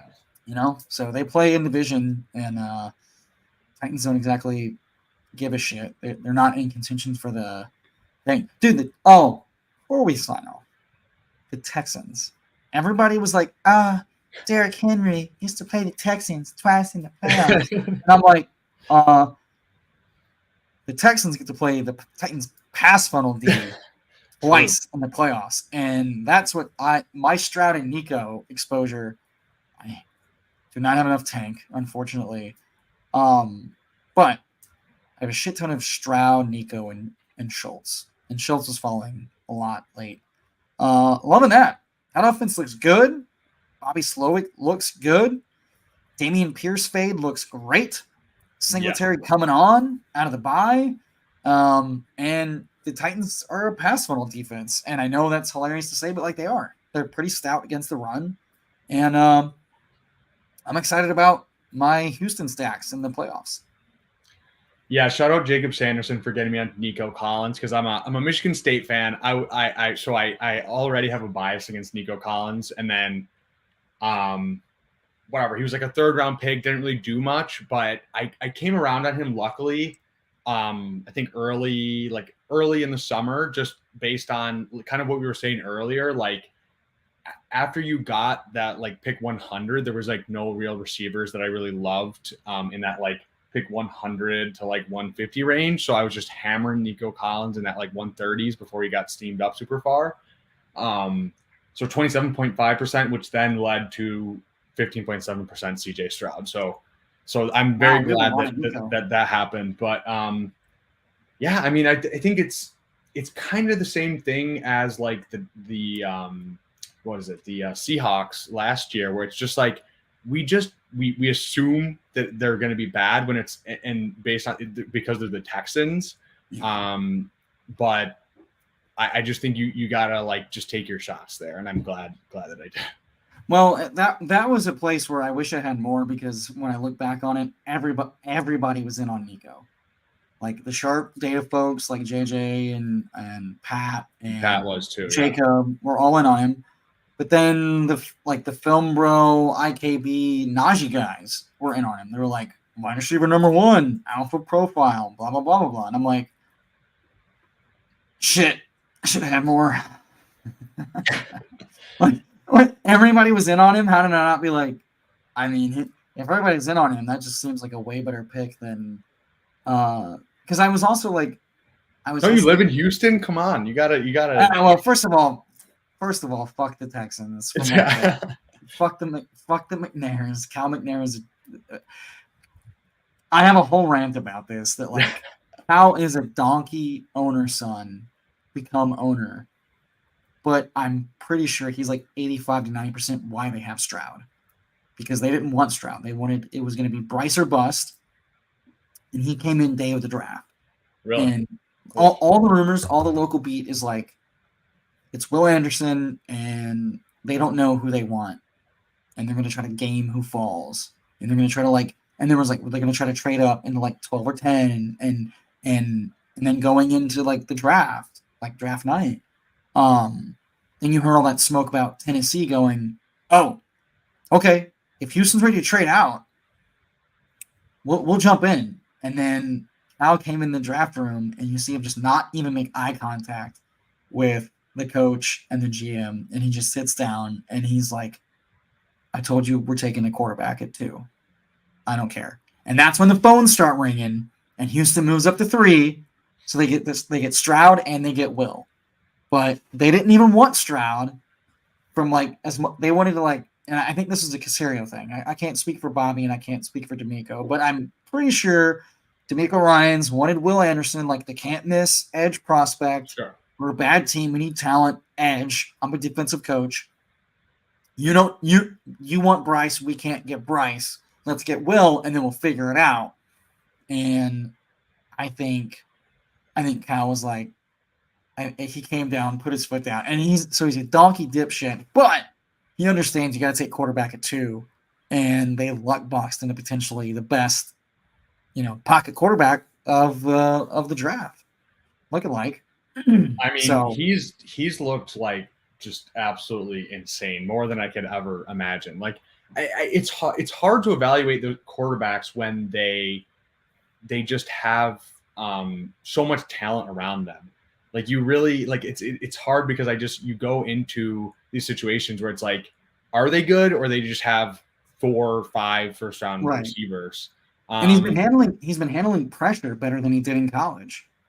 Oh, because from day one, he had a shitty offensive line with a bunch of injuries, and he was maneuvering pressure better, which was I'm like, oh, that was my only worry about him as a quarterback, was like, are you going to have this like Justin Fields, Trey Lance like pressure issue?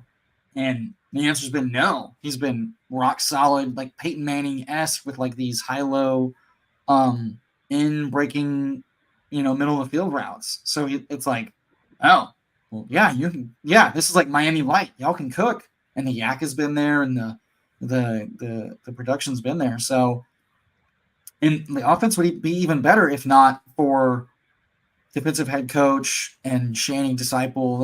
They're running on first and second down behind a shitty O-line that doesn't like run block very well, and they just keep running when they're down. It's like, man, this offense could be smashing even more if they had like a pass first approach, a la, Indianapolis or any other, aggressive passing team. So they even have upside because they're coming out of their bye week. Stroud's already been so freaking good, and he gets a week to bye. Study, and it's healthy. Nico's healthy. The line's getting healthier. I will not be shocked if Houston is like a top 10 scoring offense, passing wise, and that could flip a lot of shit on its head, dude. Okay, hold on. Hopkins or who? Yeah, I was gonna say. What happens if Nuke comes home? And I will say that I love homie. We already brought JJ back to like Ring of Honor. Everything's good, no bad blood. So what happens when Houston says, you know what? We're trading for Nuke, and we see the Colts and the Jags, clawing for a division, and we've got a young quarterback, and we just got to get lucky, and we got a good offense. That would be absolutely hilarious. Stroud, Nuke, Nico, Tank. I mean, that's San Francisco light, baby. That's exciting. That would be beautiful.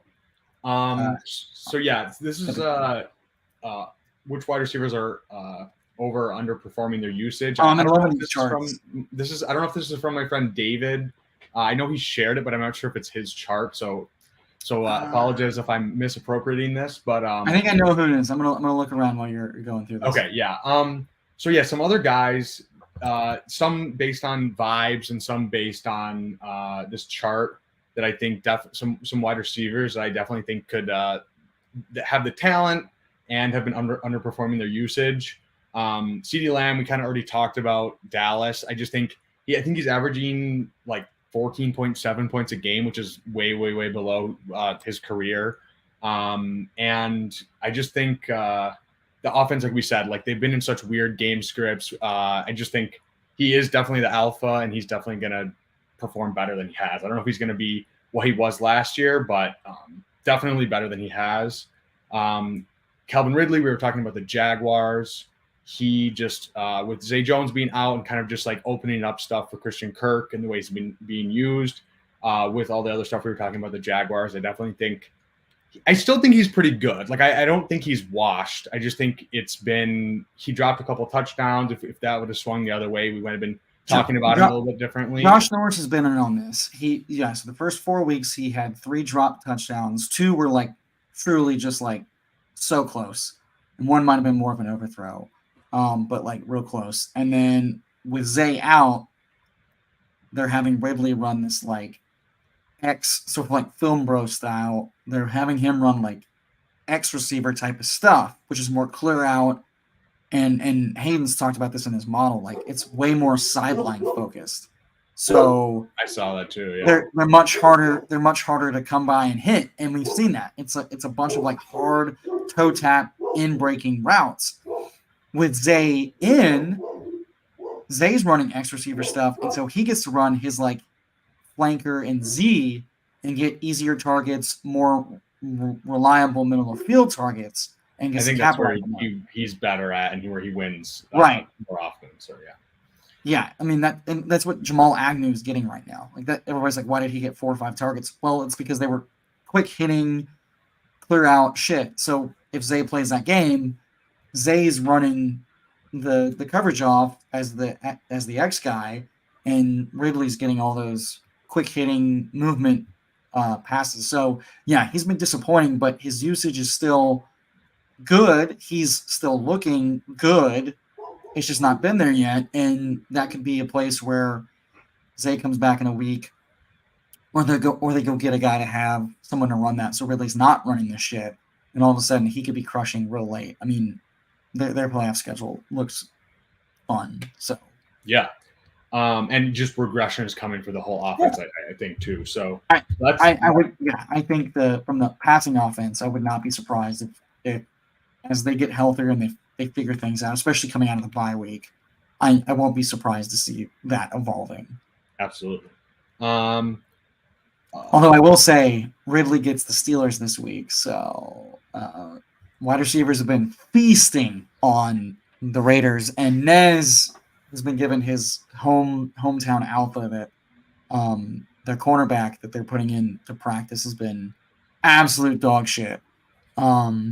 And he might be doing some starter reps. So Ridley and Kirk could fucking eat and get there this week minimum alone and get back on track. Yeah, I think Joey Porter he's good, but I think he's more of like there's cornerbacks that are like he's a little bit of like a bigger cornerback where he's more of like a press corner. He's more like matches up better against bigger wide receivers, whereas like when you're faced up against like a route running whatever like smaller speed type guy, I think it's not as effective of a type of cornerback. Like it's more just like a archetype, but yeah, I mean Joey Porter has been looking solid. He's playing really well, yeah. And then who else do we have? So I didn't list Marquise Brown, but I definitely think we were talking earlier about the Cardinals and Kyler coming back. Like he's also had some like bad games the last 2 games, but I think his underlying usage is super strong. He was killing it early in the season with Dobbs, and so if you bring Dobbs hasn't been as efficient or as good as he was the first few weeks. He dropped off. Yeah, people were giving Derek Klassen a lot of shit of the 33rd team that also does charting for QB charting for Matt Harmon's reception perception site, and Derek's a really sharp dude, especially with like quarterbacks and stuff. And they were giving him a lot of shit for having Dobbs ranked still like a bottom 5 quarterback. And he's like, I'm taking who they are into context. And Dobbs is a street free agent and perennial backup that, yeah, he's having a good solid weeks. And they gave him all this shit. And now they're all super fucking quiet because Dobbs has not been playing very well the last couple of weeks because that's the variance of a backup quarterback. And they can have Josh McCown had stretches where he was a top 5 quarterback and then had stretches where he was like, oh my God, get this guy off the field. That's how it works. Zoom out. Yeah. A little bit, keep some context in. And then 2 other guys, they were going similarly in best ball drafts. I think like right next to each other for most of the time was T. Higgins and Devonta Smith, the kind of like 1Bs.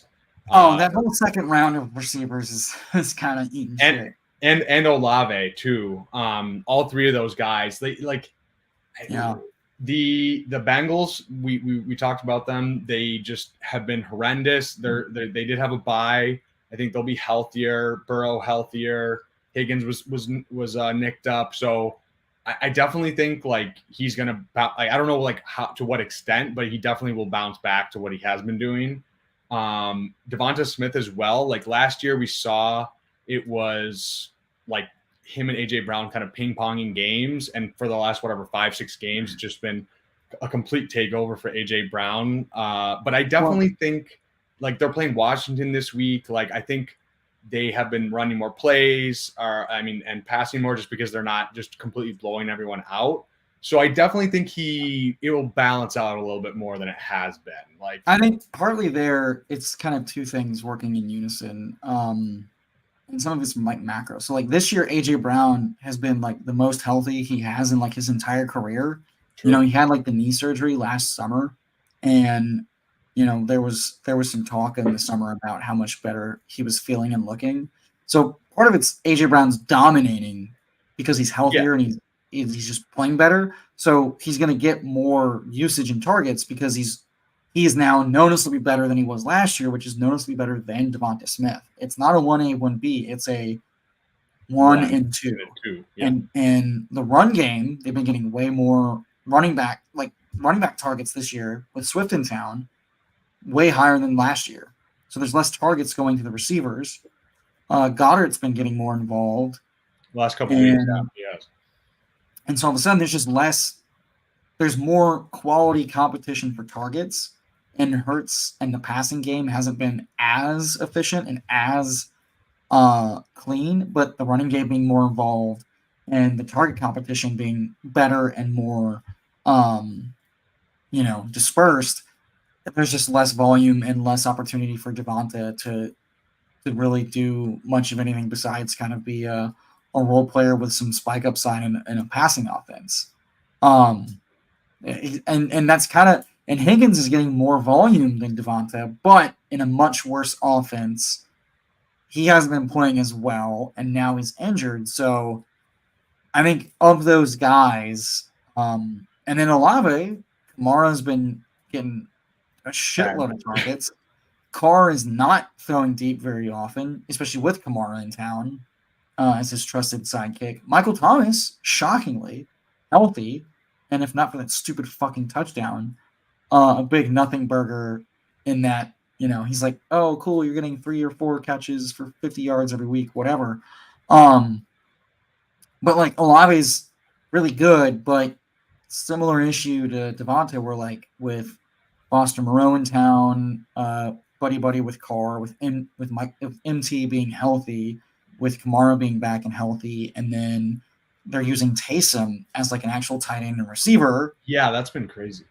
All of a sudden, Olave has to make do with way less targets, and they're not as aggressive targets. Like, they're less prayer yard stuff, but they're also not as impactful. So they've all, that cohort of 3 is kind of silent killing if that whole second round didn't suck. But I think the guy that has the likeliest way out is Higgins, because they just had their bye week. He gets to get healthy, and his usage. Now the question is, will he play better?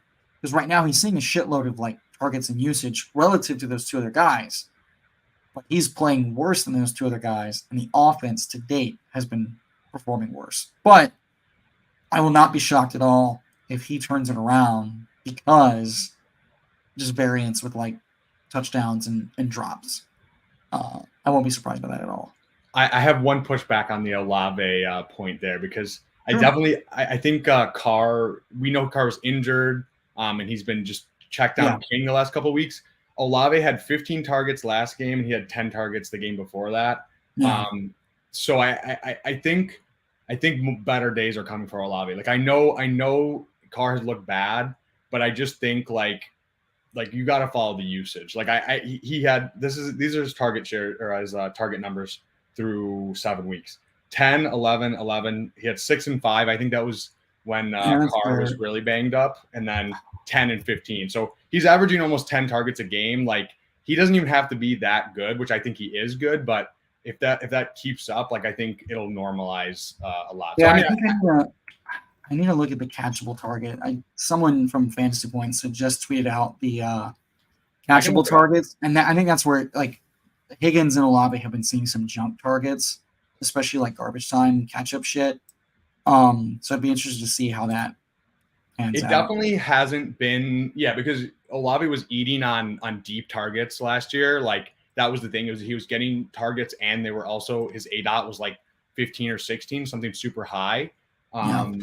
So I definitely don't think it's like that. But I mean, just volume-wise, like if he's getting... Yeah, you're right. The underlying volume looks really good. I will say where it is somewhat concerning is in the red zone and the quality of targets, because he's still seeing apparently the most amount of deep targets, but here it is. His catchable target rate on the season is 63.2%, which ranks 81st.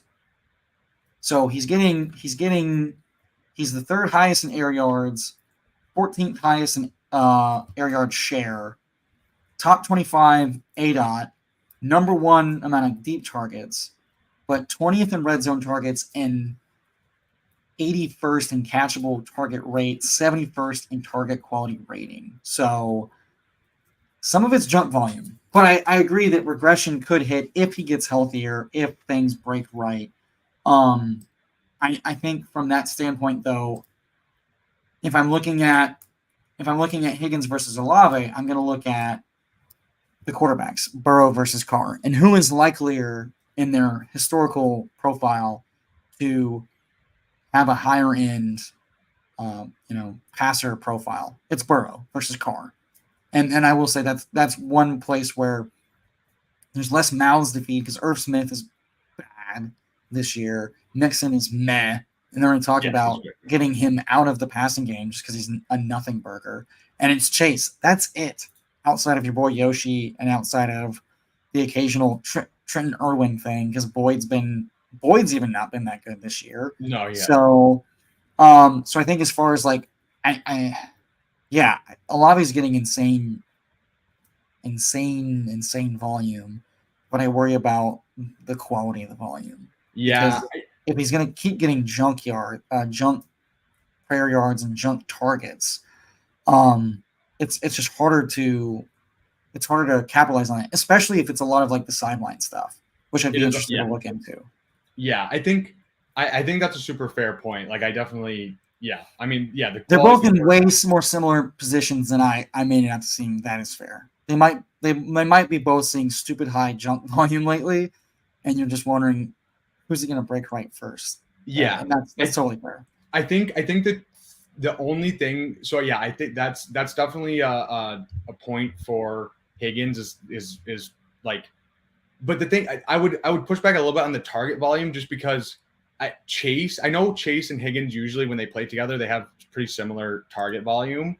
But it's like Olave, yes, he has more solid guys around him with Thomas and Kamara, but he doesn't have a Chase next to him. So, and I also think Olave, and maybe this was just vibes based, but I think Olave is like just a little bit better than Higgins. I think that's easily because he was being drafted ahead of T because he was wide receiver 1 and this profile. I think if you put him on any other team, he's probably smashing right now. But my issue is like the Saints have such a way of like the Saints plus Carr. It can be such a flat distribution of high value targets. Yeah, and if they're pulling Carr in the green zone to put Taysom in, who's going to run it 9 times out of 10, and if they're going to throw it to Taysom as a tight end, and then they're going to throw it to Kamara, and they're going to throw it to Mike Thomas, and then Rashid Shaheed is capitalizing on the same type of like deep targets. I think Olave's got. I think his odds to hit huge games feel harder to hit than T simply because of how they distribute and the quality of distribution over a sample without something happening to Shaheed or Mike Thomas or Kamara. Whereas T just needs to play better and the offense needs to just scheme better with a healthier line and a healthier Burrow. And but I mean Olave's the better player. It'll just be interesting to see how it shakes out. Yeah, I think one last point before I have one last guy I want to talk about before we log off. But yeah, I just think it's like if a few more of those long bombs that Shaheed has gotten, just it's Olave that catches those. Like I think we're thinking about it a little bit differently. I think it's a little bit of bias based on how that's played out. Because I mean, well, that's also the nature of deep targets, though. True. Yeah, it's very super varied. Yeah, I mean, Ridley's had the same issue with a couple of drop deep targets, and people are not calling him a busted ADP if he reels in a couple of those deep passes. So like it happens, and I expect it to turn around for both T and Olave. Yeah, I'm just saying like the deeper your targets are, the more high volume those targets are, but also the lower likelihood they get caught. And that was fucking up who last year where it was like. They were only. It was Pitts. Pitts was. Everybody was like, "Oh my god, prayer Pitts, yards, yeah, the air yards." It's like okay, cool, but like his likelihood of catching that target goes down to like sub 30% with every one of those targets. So, Yeah, it's good he's seeing those targets, but they're still like low completion percentage. But yeah, if he hits on 2 of those, boom, bam. So yeah, last that's what- guy. I know we both like this guy coming into the season. We drafted him on our Roddy team, Christian Watson. I think this one's a little bit. It's not. I don't want to put him in the same bucket as all these rest of these guys. And I It's a know different Love. situation. What? It's a different situation. Yeah, it's a different situation completely. But he was hurt, and I just the thing with him is just he doesn't even need Love to be that good. Like he's the type of guy where he can take a screen. He just needs love. He just needs a deep completion. Like we're just talking about air yards and prayer yards. But I You definitely want to talk about the worst deep passer in the league right now, though, and it's Jordan Love. That's it's the Jordan problem. Love. Yeah, It's true. You I put just think Carr in Green Bay, and Watson's eating right now because 100%.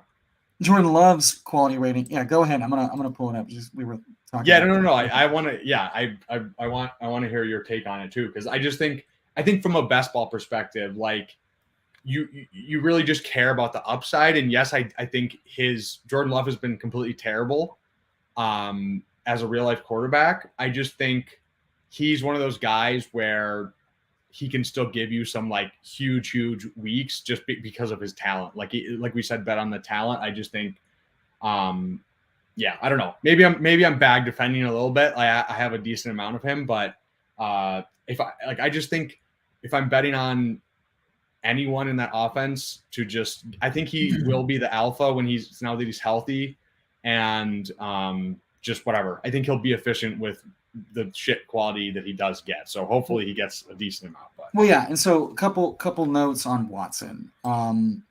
Injury knocked him out. What, 4 weeks? Basically? Yeah, 4 weeks, I think. Yeah, 4 weeks. 4 weeks in his 5th week back, he was noted as being load managed. So that's part of it. But we saw his first and second game back. He's getting valuable deep targets and he's getting valuable red zone targets. The problem is, as we kind of discussed with Olave, the quality of those targets. Right now, Jordan Love is the worst completion percentage and worst catchable deep ball in the league right now. Watson's target quality rating is 94th, and his catchable target rate is 92nd. So at 56.3% so far. Now, small sample, but those were similar numbers for guys like Dobbs and Reed with Watson out. So the bad news is that Love has been not as bad as we thought, because he could be as bad as, Trey Lance, for a guy that didn't, like, similarly low. He and Lance have like almost the same amount of professional snaps coming in. So he's been better than that. Problem is he's got pretty bad passing numbers, especially deep. Good news is they just had their bye week. Noted film guy and ex-Packer Kurt Benkert has been doing a lot of film analysis, and a couple of film and analytics bros chimed in, and they note that the scheme is not exactly helping him, and even worse is the huge collection of young guys running different types of routes, not running everything's not gelled yet. So all that said, they just had their bye week, really young team, and Watson and co can get healthy and get on track. So I think health first and foremost is something you're concerned about, just with his profile, because it's soft tissue stuff. And he had a flare up this past week, but looks like he was a full participant, I think, today. So, and Aaron Jones is not noted as 100% healthy by coaching staff, and AJ Dillon's been pretty bad. So, I mean, ideally, they just keep having to lean into the passing game. And Love just has to get to, like, closer to average in deep ball quality. And like you said, it could be wheels up for Watson. And especially if they just stop, I mean, they could start doing, and we saw it last year, they could just start doing what, teams have done with, like, OBJ and stuff, where it's like, just get these really athletic guys on a slant. Get them on in-breaking routes. Just get them the ball and let them do yak, and instead of making him a go ball guy. And that's one thing I'm excited to see if they adjust And you want to talk about get right spot for an entire team and instead of pass catchers and quarterback, it's Minnesota. I was going to say, this schedule is absolutely insane. Like, I'm just going to read it off. Minnesota, Rams, Pittsburgh, Chargers, Detroit, KC, Giants, Tampa, Carolina, and Minnesota. Like, those are all, like, maybe other than KC, I think all those, like, pass defenses are, like, bottom third probably. Like, I think, yes, all the points you made, like, in terms of how bad Jordan Love has been, it's just mostly just a bet on the talent and the fact that, like, whatever, he was hurt for the first 5 weeks, and he's got a raw and experienced quarterback, and he has been dealing with health issues, and his raw and experienced quarterback is not firing on all the cylinders. That said, he's still being treated like a semi-alpha, and they just have to start hitting on some of these passes. I mean, I'm excited because he's already he's already taken back over in a way on the field. So I'm going to bet on that profile every single time. I feel better about Watson's ability to hit that ceiling than London. And they were going about the same area of the draft. The quarterbacks are both kind of shaky, but when it comes down to like schedule and team philosophy, I think I still like Watson's chances to hit that median and upper ceiling health notwithstanding. Yeah, I mean, I think it's really just like if we get 2 to 4 spike weeks of like whatever around 20 points or above, I think we'll be happy. Which is, I think with this schedule, it's definitely like if it was like more of like a middle of the pack, I'd be like a little bit, but it's like, I don't know, man, this is just like, that's the juiciest schedule I could possibly draw up. Like if you told me make up a schedule for a wide receiver in the second half, I think this would be it. And that was part of my thesis of drafting Green Bay passing offense was like, hey, what if Love is better than we think? What if he's average? And also, what if it doesn't matter? And the pass defenses they go against are just so fucking shitty that they just get there because they're efficient, It still happened. I mean, hell, we got 2 pop pass touchdowns to Jaden Reed in the first 3 weeks. Watson is fast. I mean, this could turn around very quickly, very easily. It's going to come down to it's definitely fragile, yeah. But that's what we're looking for, though. We're looking for the huge wins and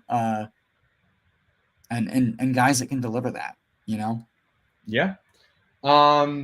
Anything else you want to riff about before we log off? We've gone a little over what we said, which is usually how it happens here. But yeah, I've never shut up a day in my life. No, it feels good to cover Watson because you want to talk about poster boy for second year wide receiver profile and an efficiency guy, and his underlying usage is still really exciting. So heavy Watson bags.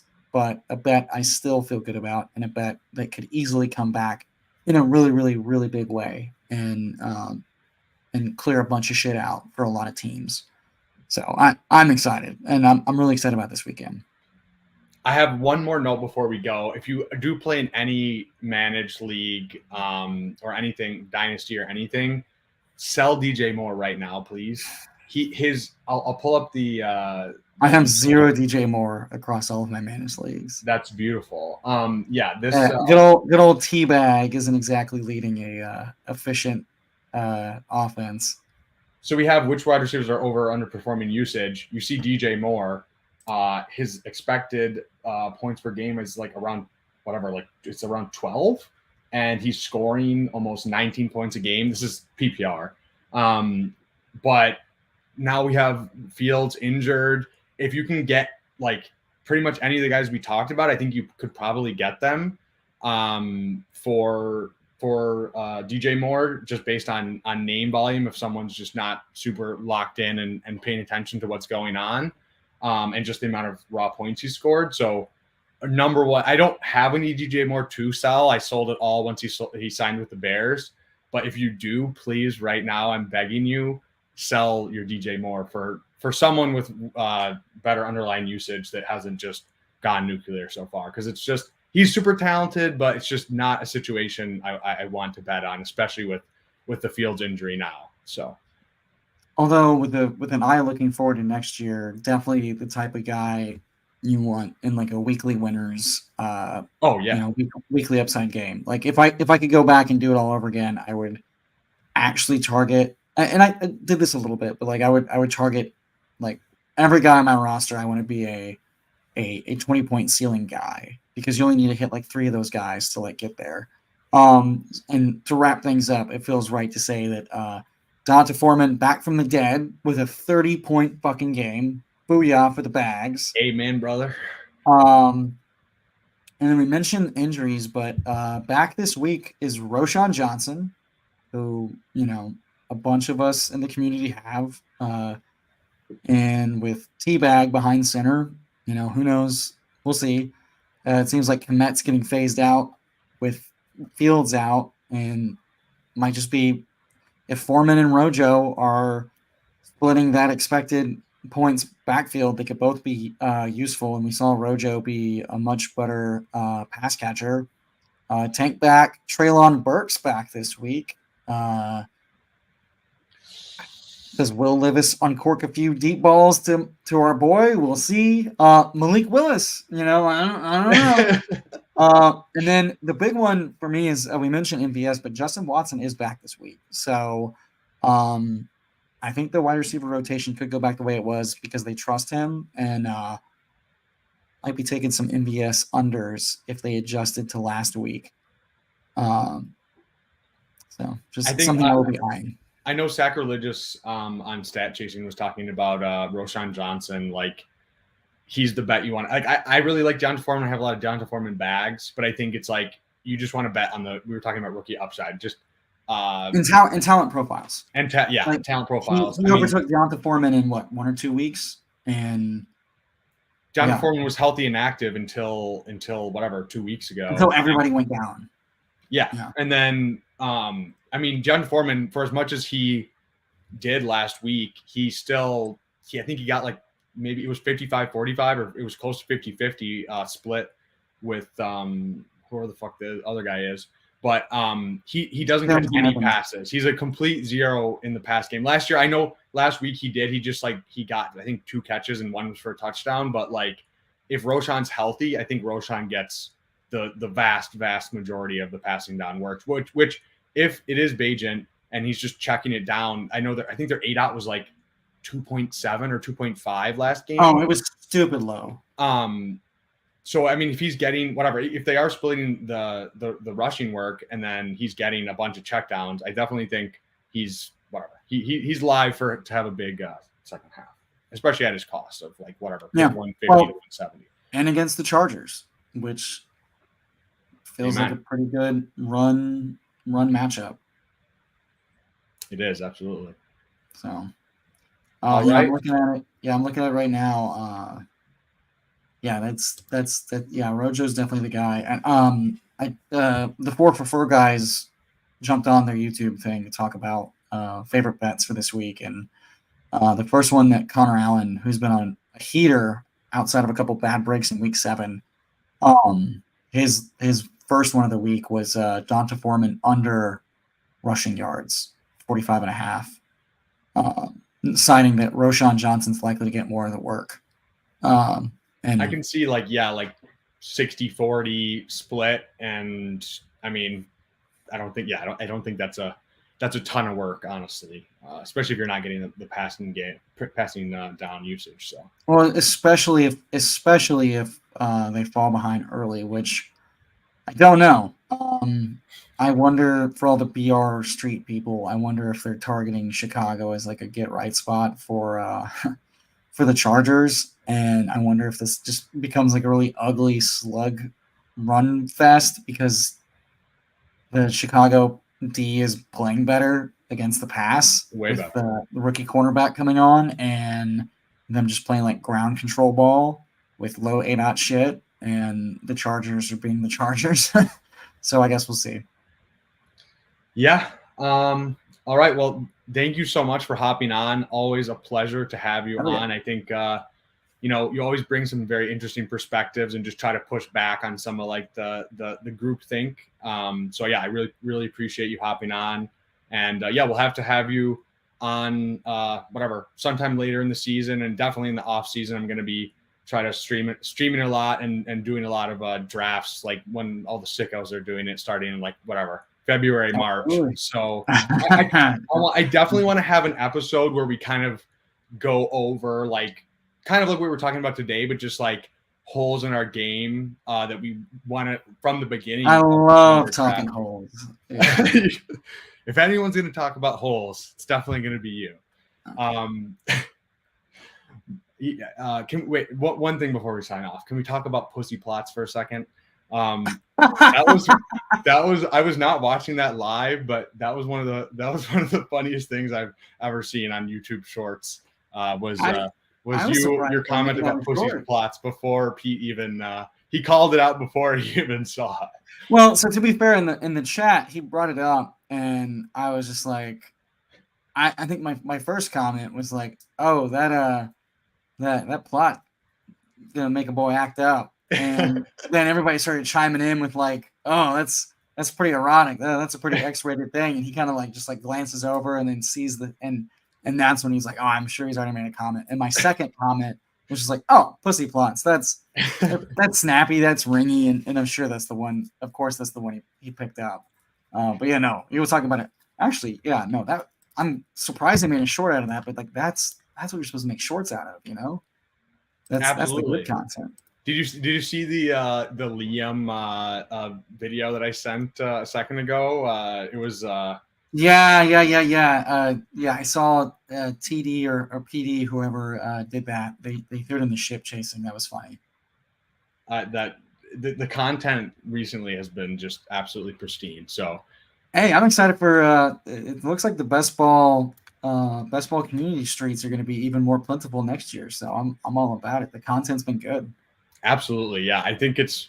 I still think we're so early. We talked about this before, but yeah, I think it's like best ball has a lot of room to grow. So hopefully we can. We got in early, but it'll be fun. It's a fun experience, and it only will get more fun. So you get in early, you finish last. This is how it goes. Amen. All right. Well, Emo Cowboy, thank you so much for hopping on. I hope you have a great weekend. Go enjoy some pussy plots, okay? Hey, it's my birthday tomorrow, so I can only hope. Amen. Hell yeah, brother. Have a great weekend. Have a good one, brother.